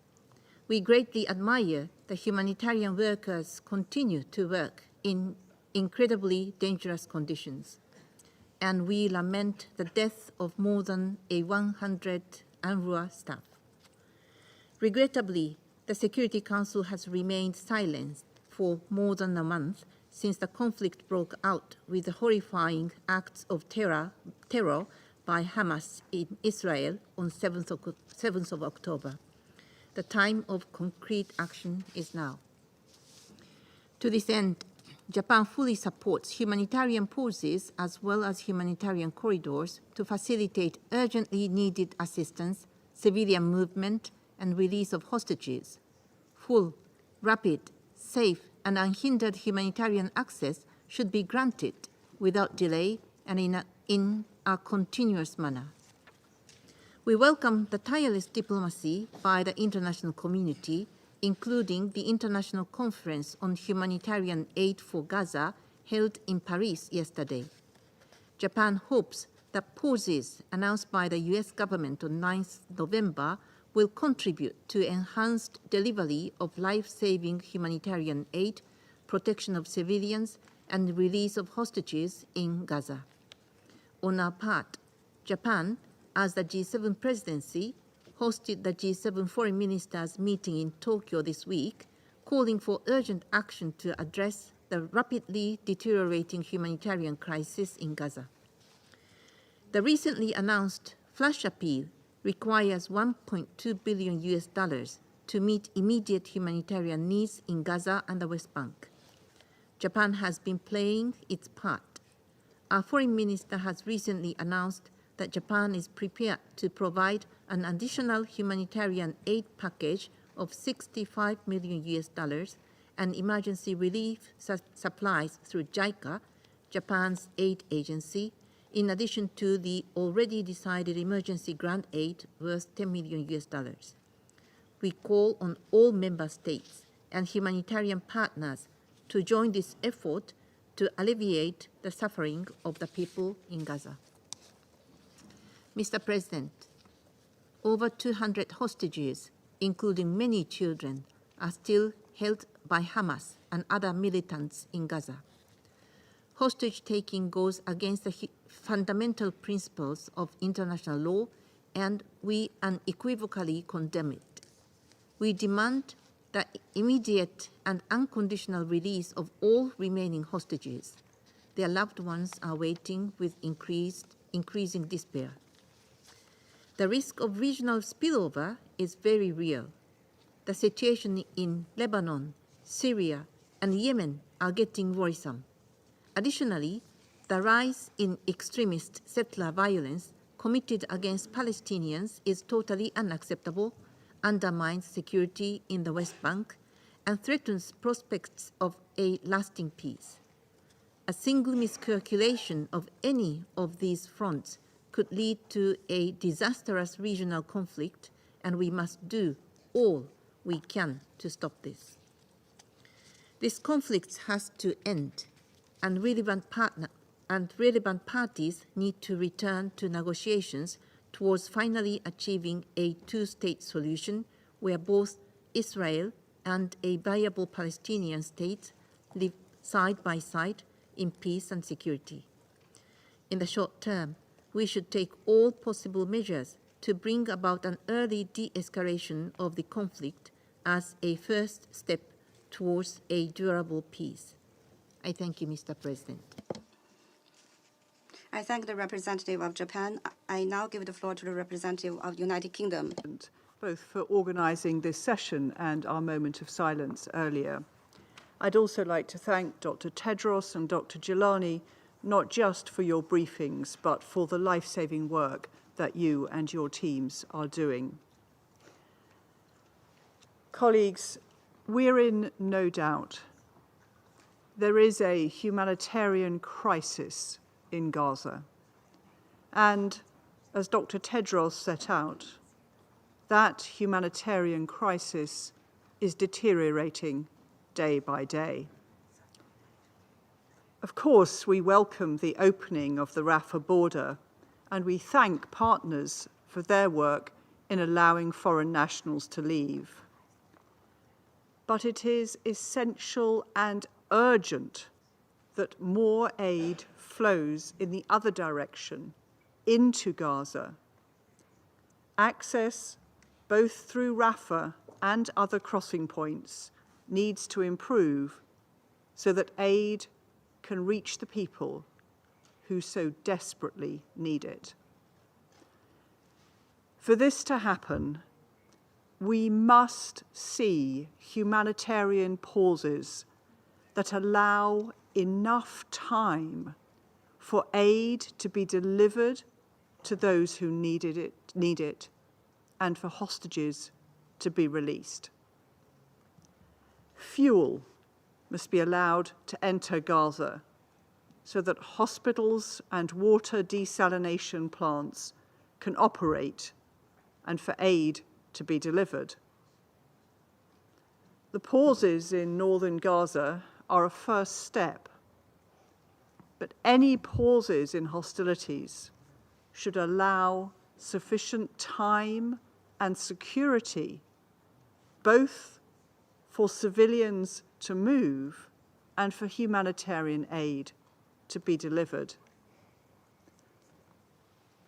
Since the 7th of October, the UK has been firm in its support for Israel's right to self-defense following Hamas terrorist attacks against Israel. In this context, international humanitarian law is not a nice to have. International humanitarian law is what keeps humanitarian workers and medical staff safe to assist those in need and protects civilians and civilian infrastructure, including hospitals, wherever possible. So we urge all parties to the conflict to take all possible steps to minimize harm to civilians, health and humanitarian workers, and to protected sites. And we express our condolences for each life lost. Finally, Mr. President, we have been clear that Israel must do more to prevent escalation in the West Bank. We welcome statements, including that made by Prime Minister Netanyahu, condemning settler violence. But we must see tangible action to bring perpetrators to justice. We also condemn attacks against Israel emanating from armed groups in the region. The UK Foreign Secretary was in Riyadh yesterday, where he discussed preventing regional escalation with the foreign ministers and representatives of Saudi Arabia, Jordan, Lebanon, Bahrain, Kuwait, Oman, and the Palestinian Authority. The Foreign Secretary also reaffirmed the UK's unwavering commitment to a two-state solution. Thank you, President. I thank the representative of UK for the statement. I now give the floor to the representative of Ghana. Mr. President, let me begin by thanking Dr. Tedros Ghebreyesus and Dr. Marwan Jilani for their insightful but sobering briefings to the Council on the medical systems and situation in Gaza. As we have followed closely the unfolding events that have provoked this meeting, we continue to be distressed by the situation in the Middle East and especially in the Gaza Strip, but also in the West Bank. The reported high number of children killed in the present conflict, as well as the continued holding of many as hostages, is deeply distressing. Besides the many deaths on both sides, 101 UNRWA staff have also been killed since the start of the war, which according to the United Nations is on record as the highest number in any conflict. The high intensity of casualties in the ongoing conflict should compel urgent action on the part of this Council to act to prevent the further death of civilians and humanitarian workers. Not unlike many other conflicts in the Middle East and elsewhere, the inability of this Council to reach a consensus on how to get the parties to end the hostilities has affected the ability to effectively undertake the delivery of humanitarian assistance, protect civilians, and ensure adherence to international law. We therefore hope that the Council can unite around a common approach to abate the hostilities and bring the warring parties to a peaceful resolution of the month-old war. Ghana notes the intention to allow a daily 4-hour humanitarian pause in the fighting in northern Gaza to be announced 3 hours before the pause begins each day. We believe more can be done and more should be done. We must also create urgent conditions for safe humanitarian corridors, for rescue and recovery operations, and safe passage for the wounded, sick children, pregnant women, and caregivers in conformity with international humanitarian law. Mr. President, war, no matter the cause and its circumstances, must be done in compliance with international law. Civilians and civilian infrastructure, including hospitals and their personnel and medical systems, should be avoided as part of this conflict, either as shields by Hamas militants or as legitimate targets in attacking them. Water and fuel must be supplied and not hindered. We reiterate our call on countries that have a moderating influence over the parties to intensify efforts aimed at stopping the fighting and securing the release of all Israeli and foreign captives. We reiterate our call on the Hamas militia to heed the demand of the international community for the immediate and unconditional release of all captured civilians. Holding innocent civilian populations as captives is wrong and unacceptable, regardless of the motives. Mr. President, the economic cost of not acting to stop the war should not also be lost on us. We are concerned by an assessment released by the UNDP and ESQA, which states that at least 45% of all housing in the Gaza Strip have been damaged or destroyed by the bombardments. A month into the war against Hamas and Israel's near siege of Gaza, the gross domestic product in the West Bank and the Gaza Strip has shrunk by 4%, sending over 400,000 people into poverty, an economic impact unseen in the conflicts in Syria and Ukraine or any previous Israeli-Hamas conflict. The consequences of the economic devastation on top of the destruction of infrastructure, including the medical systems, could be great unless we act now. In conclusion, Mr. President, we must all be guided by the dire situation on the ground and by the desire of the international community to end the ongoing war, which has resulted in close to 12,000 human casualties on both sides and brought immense suffering to children who constitute over 40% of the fatalities, women and the aged who are the most vulnerable in Gaza. Our conduct and deliberations must reflect the expectations to help the parties to end the ongoing hostilities. We began this meeting with a minute's silence. That observance should galvanize us to silence the sound of guns, rockets, and missiles that have dominated over the lands of Israel and Palestine in the past month. I thank you. I thank the representative of Ghana for his statement. Now I give the floor to the representative of Albania. President, and let me also thank WHO Director General Ghebreyesus and Mr. Gilani for their briefing. We are grateful to them and to everyone working on the ground to deliver life-saving assistance to those in need. Mr. President, the traumatizing developments of the last 4 weeks have shattered the Israeli and Palestinian lives, have brought the region to the brink of a major catastrophe, while the ongoing dramatic developments remain utterly troubling. Hamas continues to ignore the call of the international community and of the United Nations to unconditionally release hostages, which it is holding illegally and without justification.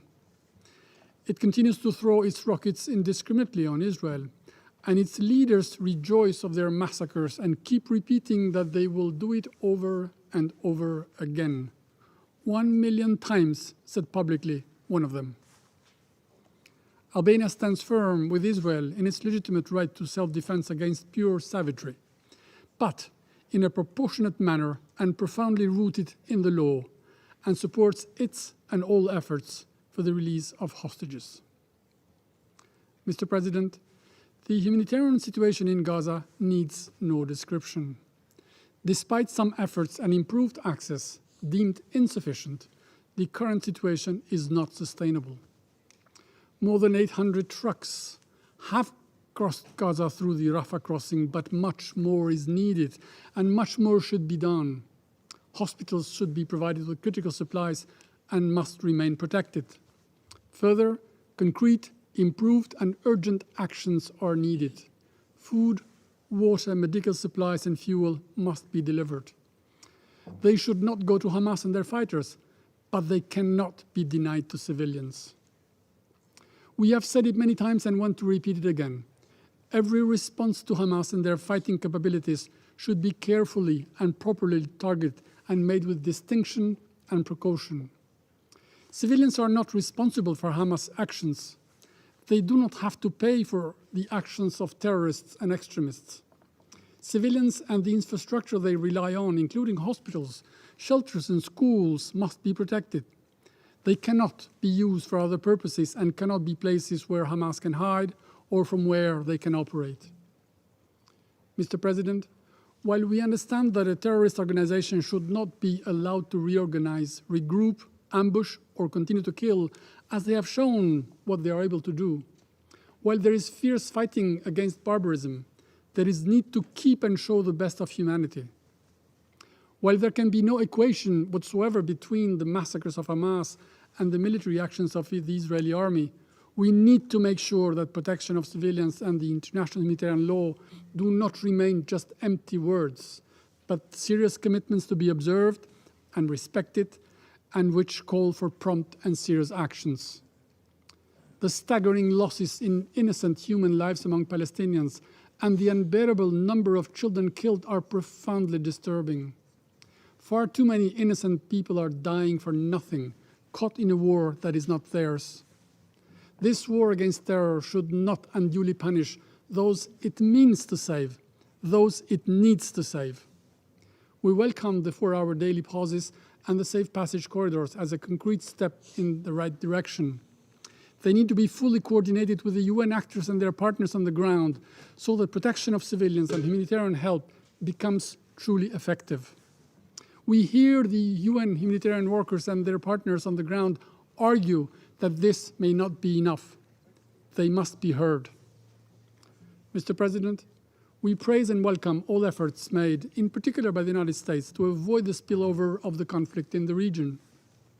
Whoever seeks to use the current situation to advance their goals and bring more conflict, more misery, more victims and chaos in the wider region should think twice. The well-known troublemakers and supporters of terror in the region, those who applaud, support and finance Hamas terror, and other cynical supporters of them should be held in check. But there is need for more. As soon as hostilities are over, Gaza, free of Hamas, should emerge with a renewed administration and political organization. It should be rebuilt through a collective solidarity effort. It is therefore urgent to do the utmost to revive the political horizon with a serious offer and plan for the two-state solution as the only viable prospect in a future region free of terror. Children of Gaza should not grow to become future fighters, but good citizens. They should not be raised with hate, but with tolerance and respect for others. They should be taught citizenship education, not propaganda and bigotry. This is an arduous and long road. It will require genuine and sustained efforts. But it may never happen if parties do not agree to get together with the strong help of the international community and design a path to peace, one that provides the Israelis with what they need, security and peace, and the Palestinians with what they want and deserve, their own state and freedom. If not, real and lasting change will not happen in the Middle East, and any appeasement will only delay in time the next confrontation. I thank you. Thank you. Now I give the floor to the representative of Ecuador. Mr. President, I thank the Director General of the World Health Organization and the Director General of the Palestine Red Crescent Society for their timely briefings this afternoon. Those briefings remind us of the bleak prospects that we are facing in terms of this conflict. I wish to recognize and hail the heroic work of healthcare personnel who, as we speak, are risking their lives to save others in conditions unimaginable to those of us sitting comfortably here in New York. That was recalled to us by the Director General of the WHO when he referred to his personal experience. I also pay tribute to the healthcare personnel that have already lost their lives in this conflict, and I extend my condolences to their loved ones. Mr. President, all armed conflicts bring with them consequences for the health of the population affected. There are the direct consequences of the weapons used and the indirect consequences of worsening health conditions caused by the destruction of places and the suspension of the provision of basic services. The eruption of violence seen in the conflict zone since the terrorist attack perpetrated by Hamas on the 7th of October is the most serious eruption of violence we've seen in decades, and consequently its humanitarian consequences are also immense. We condemn in the very strongest terms the use of civilians as human shields by Hamas and the indiscriminate launching of rockets. Moreover, we reiterate our condemnation of the death of civilians in Gaza as a result of bombing such as that seen in the area surrounding the Al-Shifa hospital in recent days, as well as the bombing of other health centers, such as those we've been informed about this afternoon. We stand in solidarity with the families of the victims. Civilian infrastructure, including health infrastructure, must never be a target. The International Committee of the Red Cross states that medical units such as hospitals and other infrastructure created for the provision of medical attention must be respected and protected in all circumstances. Medical units may not be attacked, and access to them may not be limited.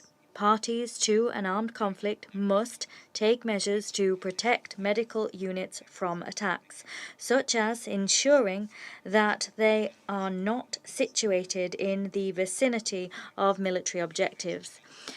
Healthcare personnel must also be respected and protected under all circumstances.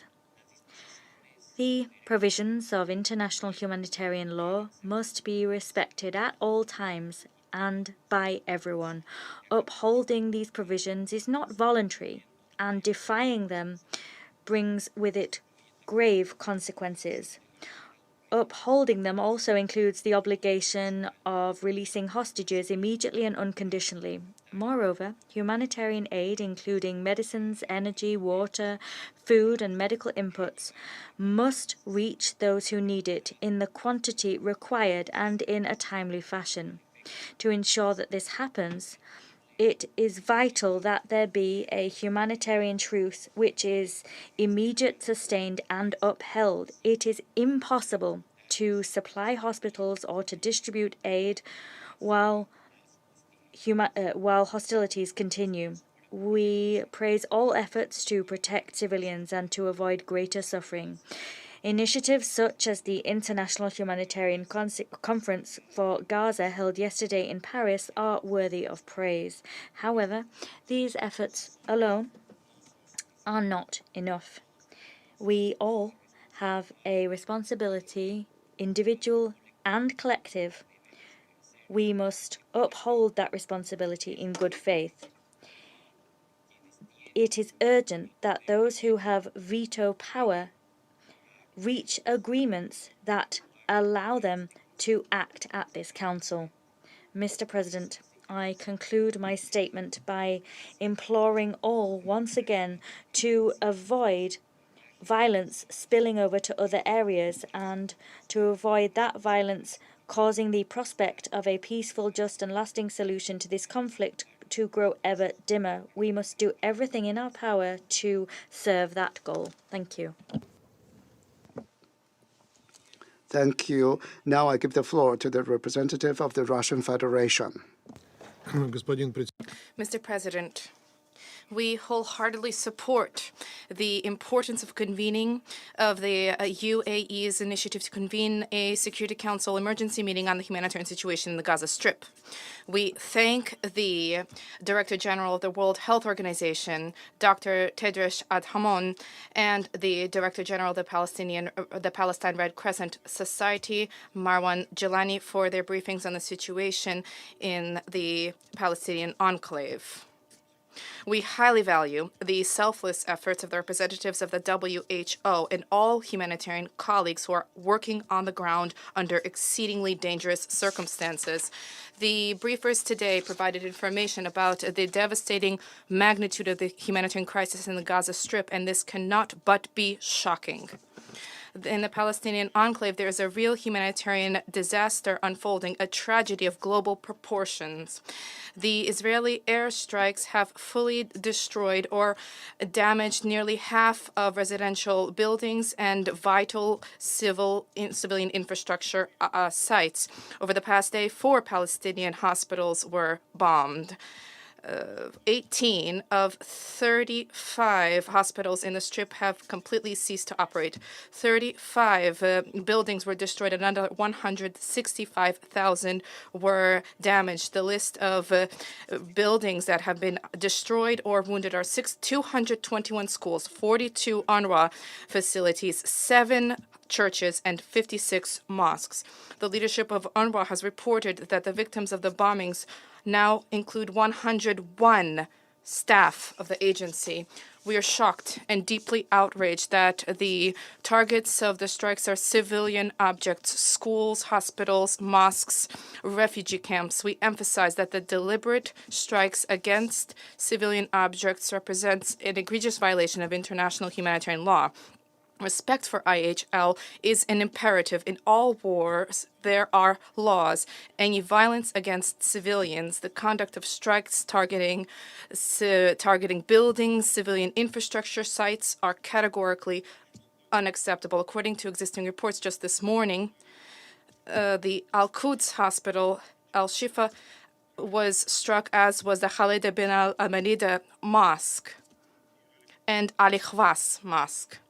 And these mosques are located in the southern part of the Gaza Strip, and this confirms the information that safe zones for civilians today simply do not exist in the Gaza Strip.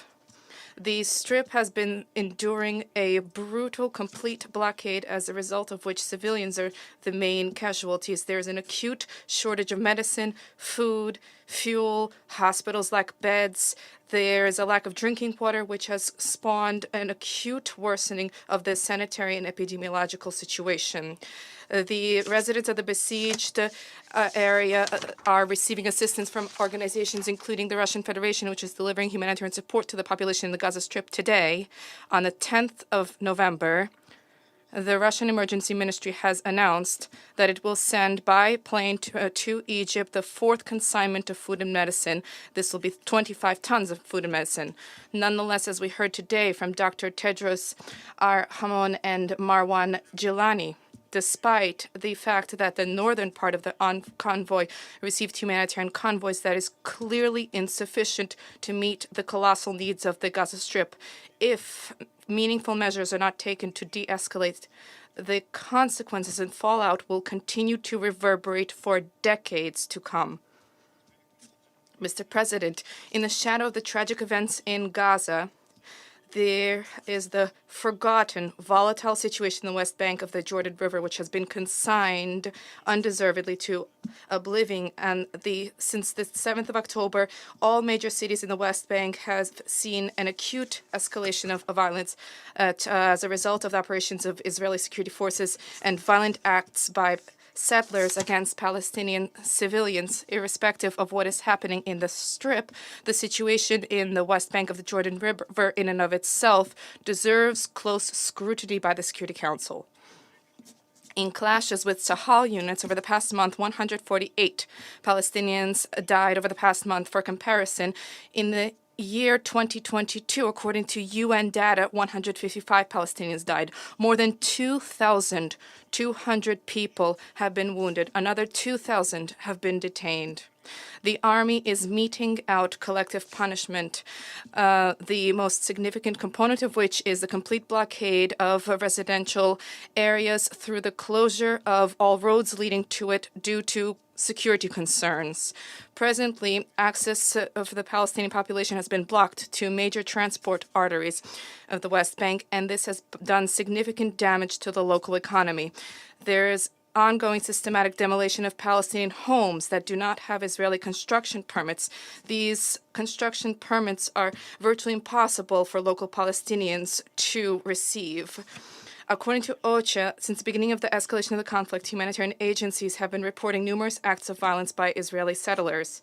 Moreover, in October of this year, as a result of threats from settlers, nearly 2,000 Palestinians have been forced to leave their homes. The easiest, often, target are the Bedouin communities, which are isolated. Turning to the Israeli police and army, predictably, is ineffective and futile. On the contrary, often security forces directly support the settlers in their illegal actions, or at the very minimum, they do not intervene to stop the violence. We emphasize the acts of violence against Israelis and law enforcement and human rights defenders, rather, who are not afraid to speak the truth about what is happening in Gaza. Mr. President, once again, we emphasize the inadmissibility and dangerousness of the escalation of the conflict. We believe that the first step in that direction would be a prompt ceasefire in the Israeli-Palestine conflict zone. Only this, and not certain short-term pauses, only this is the only real measure that would help to avoid new casualties, that will ensure the delivery of the necessary humanitarian assistance to those in need, that would help to the people of Gaza, and that would erect a bulwark against the further spread of armed confrontation and regional participants being dragged into this. The risks of global and regional confrontation in the region, with huge numbers of historically unresolved problems, conflict spots, and potential risks loom large and are strikingly clear. However, the Palestine-Israeli conflict is a key problem. Without resolution of this problem, there can be no hope for lasting peace in the Middle East. All recent years we have been talking, including during the monthly meetings of the Security Council on Middle East Settlement, we have been talking about the fact that casting into oblivion the entire international legal basis for resolution of the Israeli-Palestinian conflict will result in escalation, and then the entire world will have to undertake the effort to resolve it. Mr. President, the resolution to the Palestinian question by no means should be linked to attempts to expel the Palestinians out of their ancestral lands. There's a need for a meaningful, in-depth, fundamental solution to this protracted historical problem that is firmly rooted in the provisions of international humanitarian law. History shows that attempts to monopolize mediation functions results not in resolution of conflicts, but rather escalation thereof, and we are presently bearing witness to this reality. Washington's obstruction of peace initiatives for the cessation, for ceasefire in the Gaza Strip at this juncture, and its one-sided policy over the course of many years, which has been geared towards their preservation of, as they call it, status quo, and its Washington's so-called peace quiet diplomacy, were in fact reflective of an unwillingness to implement everything that the parties and countries and peoples agreed to. An absence of any progress whatsoever in negotiations inevitably generated radicalization and conflagration. Once again, I wish to state this in turn could fuel the spread of the conflict and an outbreak of other potential or dormant conflicts in the region. And we have repeatedly stated that the enhanced foreign military presence in the conflict zone, specifically American units and groups in the Eastern Mediterranean, the provocative, hawkish statements are also part of the overall escalation, and this only escalates the tensions. We believe that resolution of the Palestinian problem on the well-known international legal basis speaks to the long-term space stabilization in the Middle East, that absent this is unrealistic, and without that, Israeli security cannot be achieved either. Today, more than ever before, there is a need to urgently resolve the objective of stanching the bloodletting, avoiding unilateral actions, including settlement, like absorption of the regions of the West Bank of the Jordan River, encroachment upon holy sites in Jerusalem, incitement to violence and terrorism. We especially emphasize the importance of Palestinian unity, and we also fully support the increasingly urgent call now for collective action on the part of influential international players. We also wish to emphasize the central role of states in the Middle East in resolving problems in the region. One cannot allow third parties to exploit the Palestinian-Israel confrontation to derail the positive trends that have been seen of late to normalize the situation in the Middle East region. Engagement and unity of the states located there and all stakeholders around the well-known Security Council endorsed international legal basis for resolution, alongside political will from Palestinians and Israelis for negotiations on comprehensive issues related to the final status. Therein lies the key premise for relaunching comprehensive peace process in the Middle East. Thank you. I thank you. I now give the floor to the representative of Mozambique. Mr. President, Mozambique wishes to thank China, President of the Security Council, for convening this important meeting. We extend our profound gratitude to Dr. Tedros Ghebreyesus, Director General of the World Health Organization, for the valuable and moving testimony provided us on the health and humanitarian situation in the Gaza Strip. Yours is a moral voice that we have to listen to. We also thank Mr. Marwan Jilani for his comprehensive briefing. Mr. President, it is with heart broken that we follow the daily reports of incessant attacks on civilians, children, women, men, and aid workers and health workers, as well as the destruction of hospitals, schools, and other civilian infrastructures in Gaza. This is a horrifying situation that completely ignores the human cost of this crisis and that should be strongly condemned. The depriving of food, medicines, water, and electricity to a trapped civilian population as a result of military action compounds the gravity of the tragic humanitarian situation that worsens by the day. It is our belief that this monstrous calamity will further alienate the Palestinian people for generations to come and undermine efforts towards achieving reconciliation, peace, and stability in the region. We therefore reiterate our call for a full compliance with all international human rights law and international humanitarian law that include norms and rules for the protection of civilians and humanitarian assistance. An immediate ceasefire will, in our view, halt and minimize civilian deaths and the destruction of infrastructure. It will also ensure that aid could be delivered to Gaza and ensure that millions of innocent civilians in need could benefit from humanitarian assistance.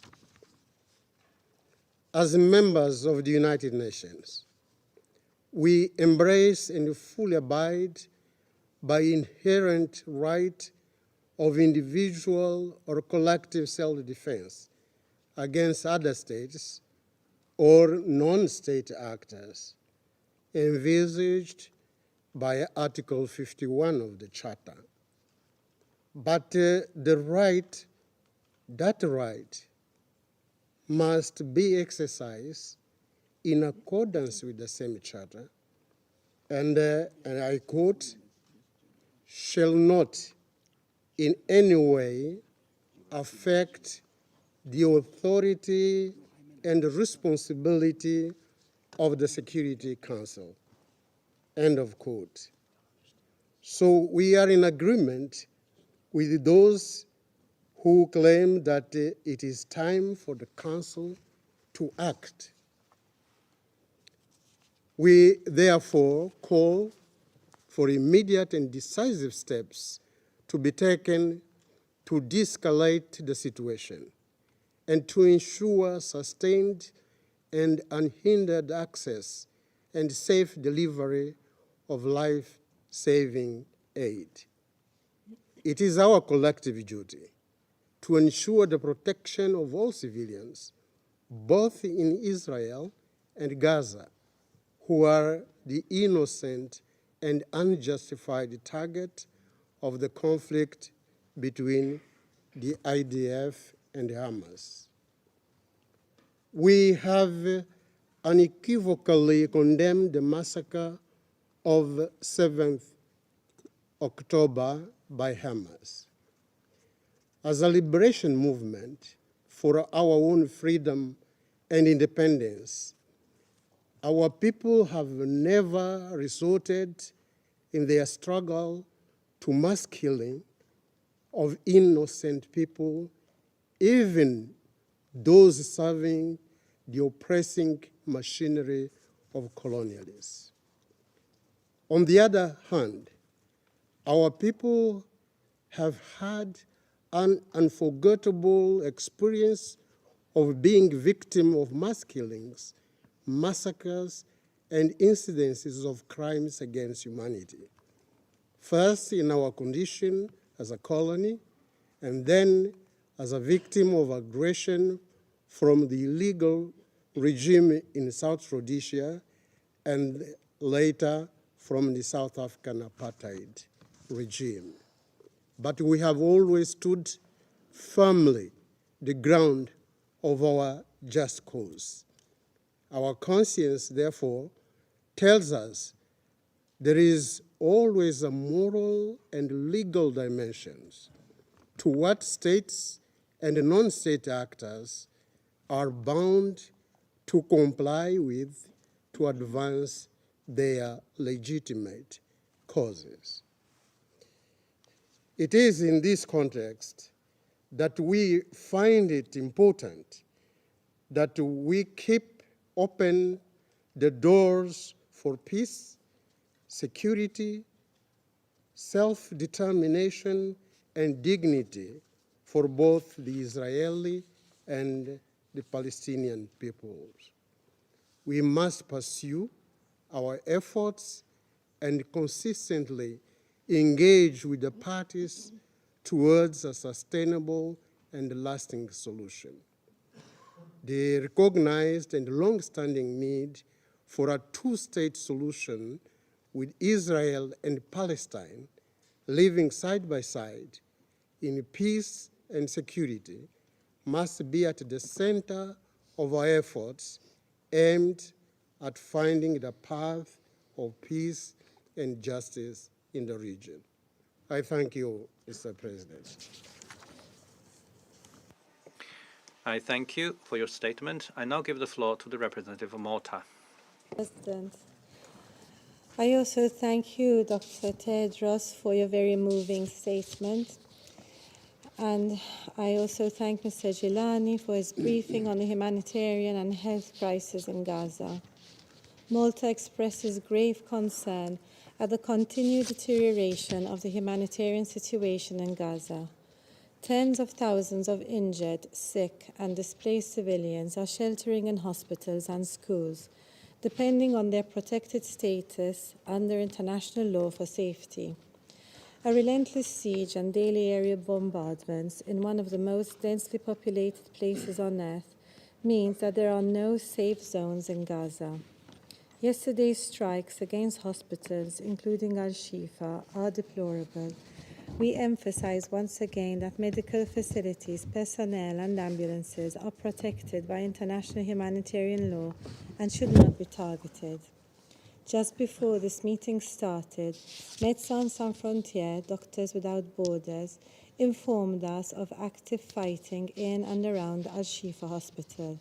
Inside, approximately 4,000 patients are in dire straits, not including those seeking shelter.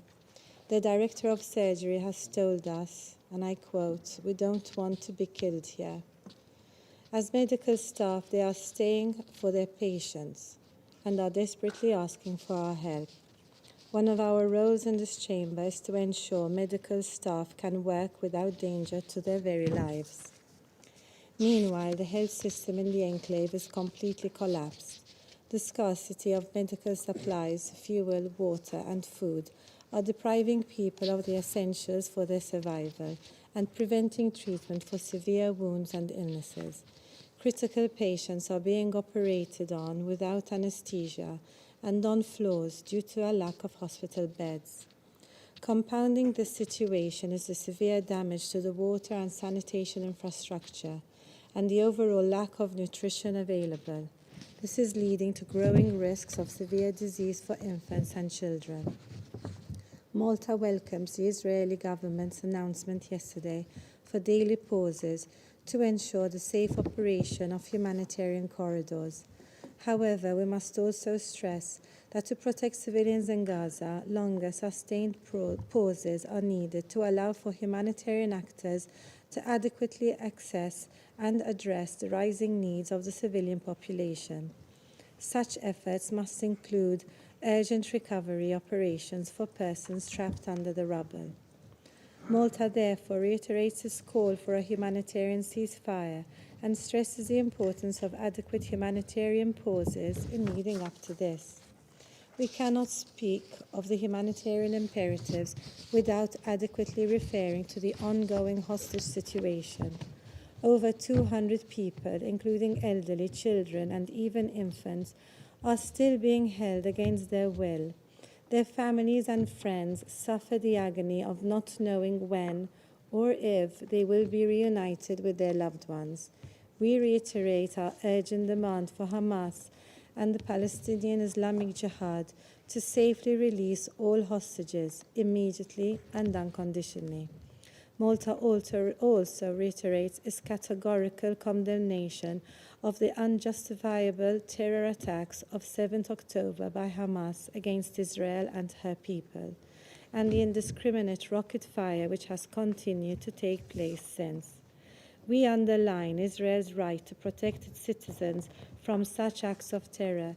We also stress that all actions to this end must be in line with international humanitarian law, including principles of distinction, proportionality, and military necessity. Malta also remains concerned at the threat of regional spillover of this conflict. This is particularly worrying in the West Bank, where violence and unrest has increased this past month. We call on all parties to avoid any actions or inflammatory rhetoric which can further inflame tensions during this heightened period. forced displacement of Palestinians, and related settler violence must also cease. President, I cannot fail to mention UNRWA's tireless work this past month, which has come at great cost of lives of over 100 heroic workers. We fully support the agency through these difficult times and underscore its dire need for funding. UNRWA was and remains a stabilizing force in the region. It is one of the only beacons of hope for the Palestinians in Gaza and the West Bank. It is crucial that we continue to support it. In closing, President, Malta underscores its commitment to a lasting and sustainable peace in the Middle East, based on a two-state solution in line with the relevant Security Council resolutions and internationally agreed parameters. We stress the need to refrain from conflating the legitimate aspirations of the Palestinian people with the terror tactics of Hamas. It is only through a fulfillment of the Palestinian people's inalienable rights, including to self-determination, that we can effectively relaunch a credible peace process. Thank you. I thank you. I shall now make a statement in my capacity as the representative of China. I would also like others, thank Director General Ghebreyesus and Director General Gilani for their briefings. The current round of Israeli-Palestinian conflict has been going on for 35 days now, and the situation continues to deteriorate. When tens of thousands of people, including more than 4,000 children, have lost their lives, when more than 1.6 million people have been forced to flee their homes, when 2.3 million people continue to be cut off from water, electricity, fuel, food, and medicine, and when hospitals, schools, refugee camps, and UN facilities have been frequently targeted, this is not only a humanitarian crisis, but it's more also a crisis of humanity, as described by Secretary General Guterres. This morning, in my capacity as President of the Council, I met with the representatives of Palestine and other Arab countries and those from the Organization of Islamic Cooperation. From our conversation, I was deeply struck by the pain they have deep in their hearts.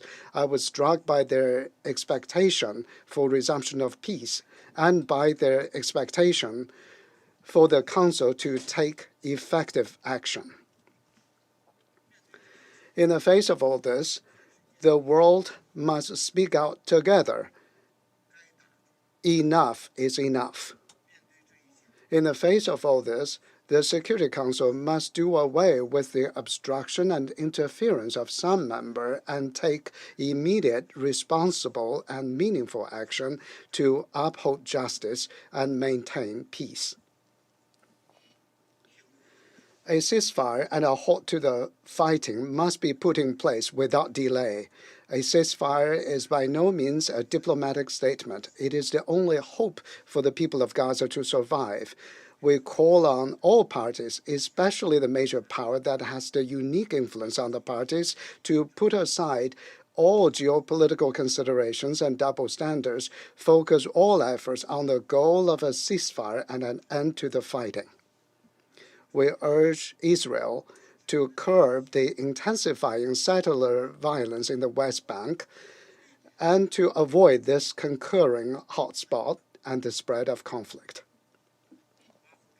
The protection of civilians cannot be delayed.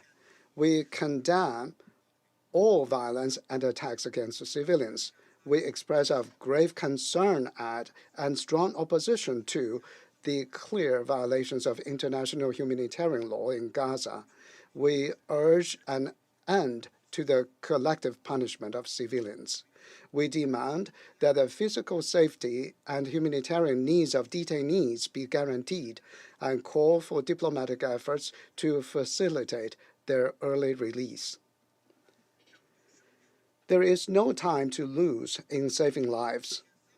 More than 1,300 children and their families are trapped in the rubble. We support the Council in taking urgent action in this regard to facilitate a sustained truce of multiple days and an immediate opening of a green corridor for specialized agencies and equipment to enter Gaza to carry out search and rescue operations so as to do our utmost to save children. The Council should also respond to the joint appeal made by Director General Ghebreyesus and Commissioner General Lazzarini to promote the establishment of a medical evacuation mechanism so that pregnant women and those seriously injured and the sick in Gaza can be transferred and treated in a timely manner. The resumption of supply deliveries is urgent. We call on Israel to immediately lift the blockade and completely remove restrictions on livelihood supplies, especially fuel delivery to humanitarian and medical institutions and livelihood facilities. Over the past 2 weeks, just over 500 trucks have entered Gaza through the Rafah crossing, which is a drop in the bucket for the people of Gaza who are struggling on the brink of death. All crossings into Gaza should be utilized. And the Kerem Shalom crossing should be opened as soon as possible. Colleagues, these days, we also hear frequent discussions about the day after for Gaza. Regarding this point, it must be pointed out that no arrangement for Gaza can be imposed on the Palestinian people. No solution to the current situation can deviate from the two-state solution. The future of Palestine must be and can only be decided by the Palestinian people themselves. China is ready to continue to work with the international community to make our unremitting efforts to bring an early end to the fighting and alleviate the humanitarian crisis in Gaza, achieve peaceful coexistence between the Palestinians and Israelis, and realize long-term peace and security in the Middle East. I thank you. I now resume my function as President of the Council.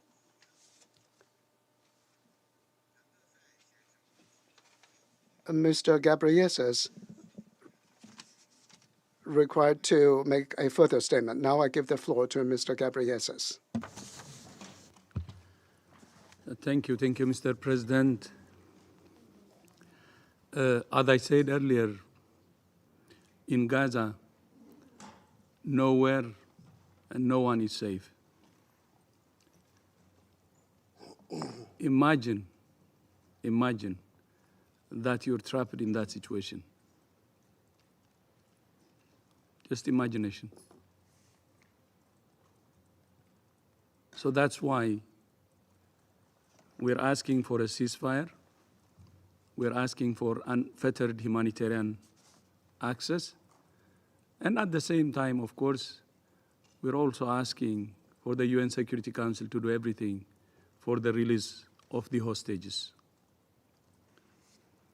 Then the second thing I would like to say is, because many of you have raised that issue, is the two-state solution. I visited Israel in 2014 when I was foreign minister. And if there was one thing that I underlined then, I said the Gaza situation is unsustainable. It's dangerous. And that Israel should make a solution. And that's the two-state solution. Of course, many say the two-state solution is good for Palestine. But I strongly believe that it's a very good and important solution for Israel too. And during that visit in 2014, what I said to my Israeli counterparts at the time is, please do it for your own sake. The two-state solution, a lasting solution. And I'm really glad, while addressing this acute condition, the UN Security Council is also underlining the long-term solution. So with that, thank you so much again for inviting me. I'm glad to be back to this room where I have been many times before. And the last thing which I said earlier, please take the UN Security Council reform central and real commitment, to be honest. Thank you so much, Mr. President, and back to you. I thank Mr. Ghebreyesus for his further statement. I also thank him for his presence and briefings today. There are no more names inscribed on the list of speakers. The meeting is adjourned.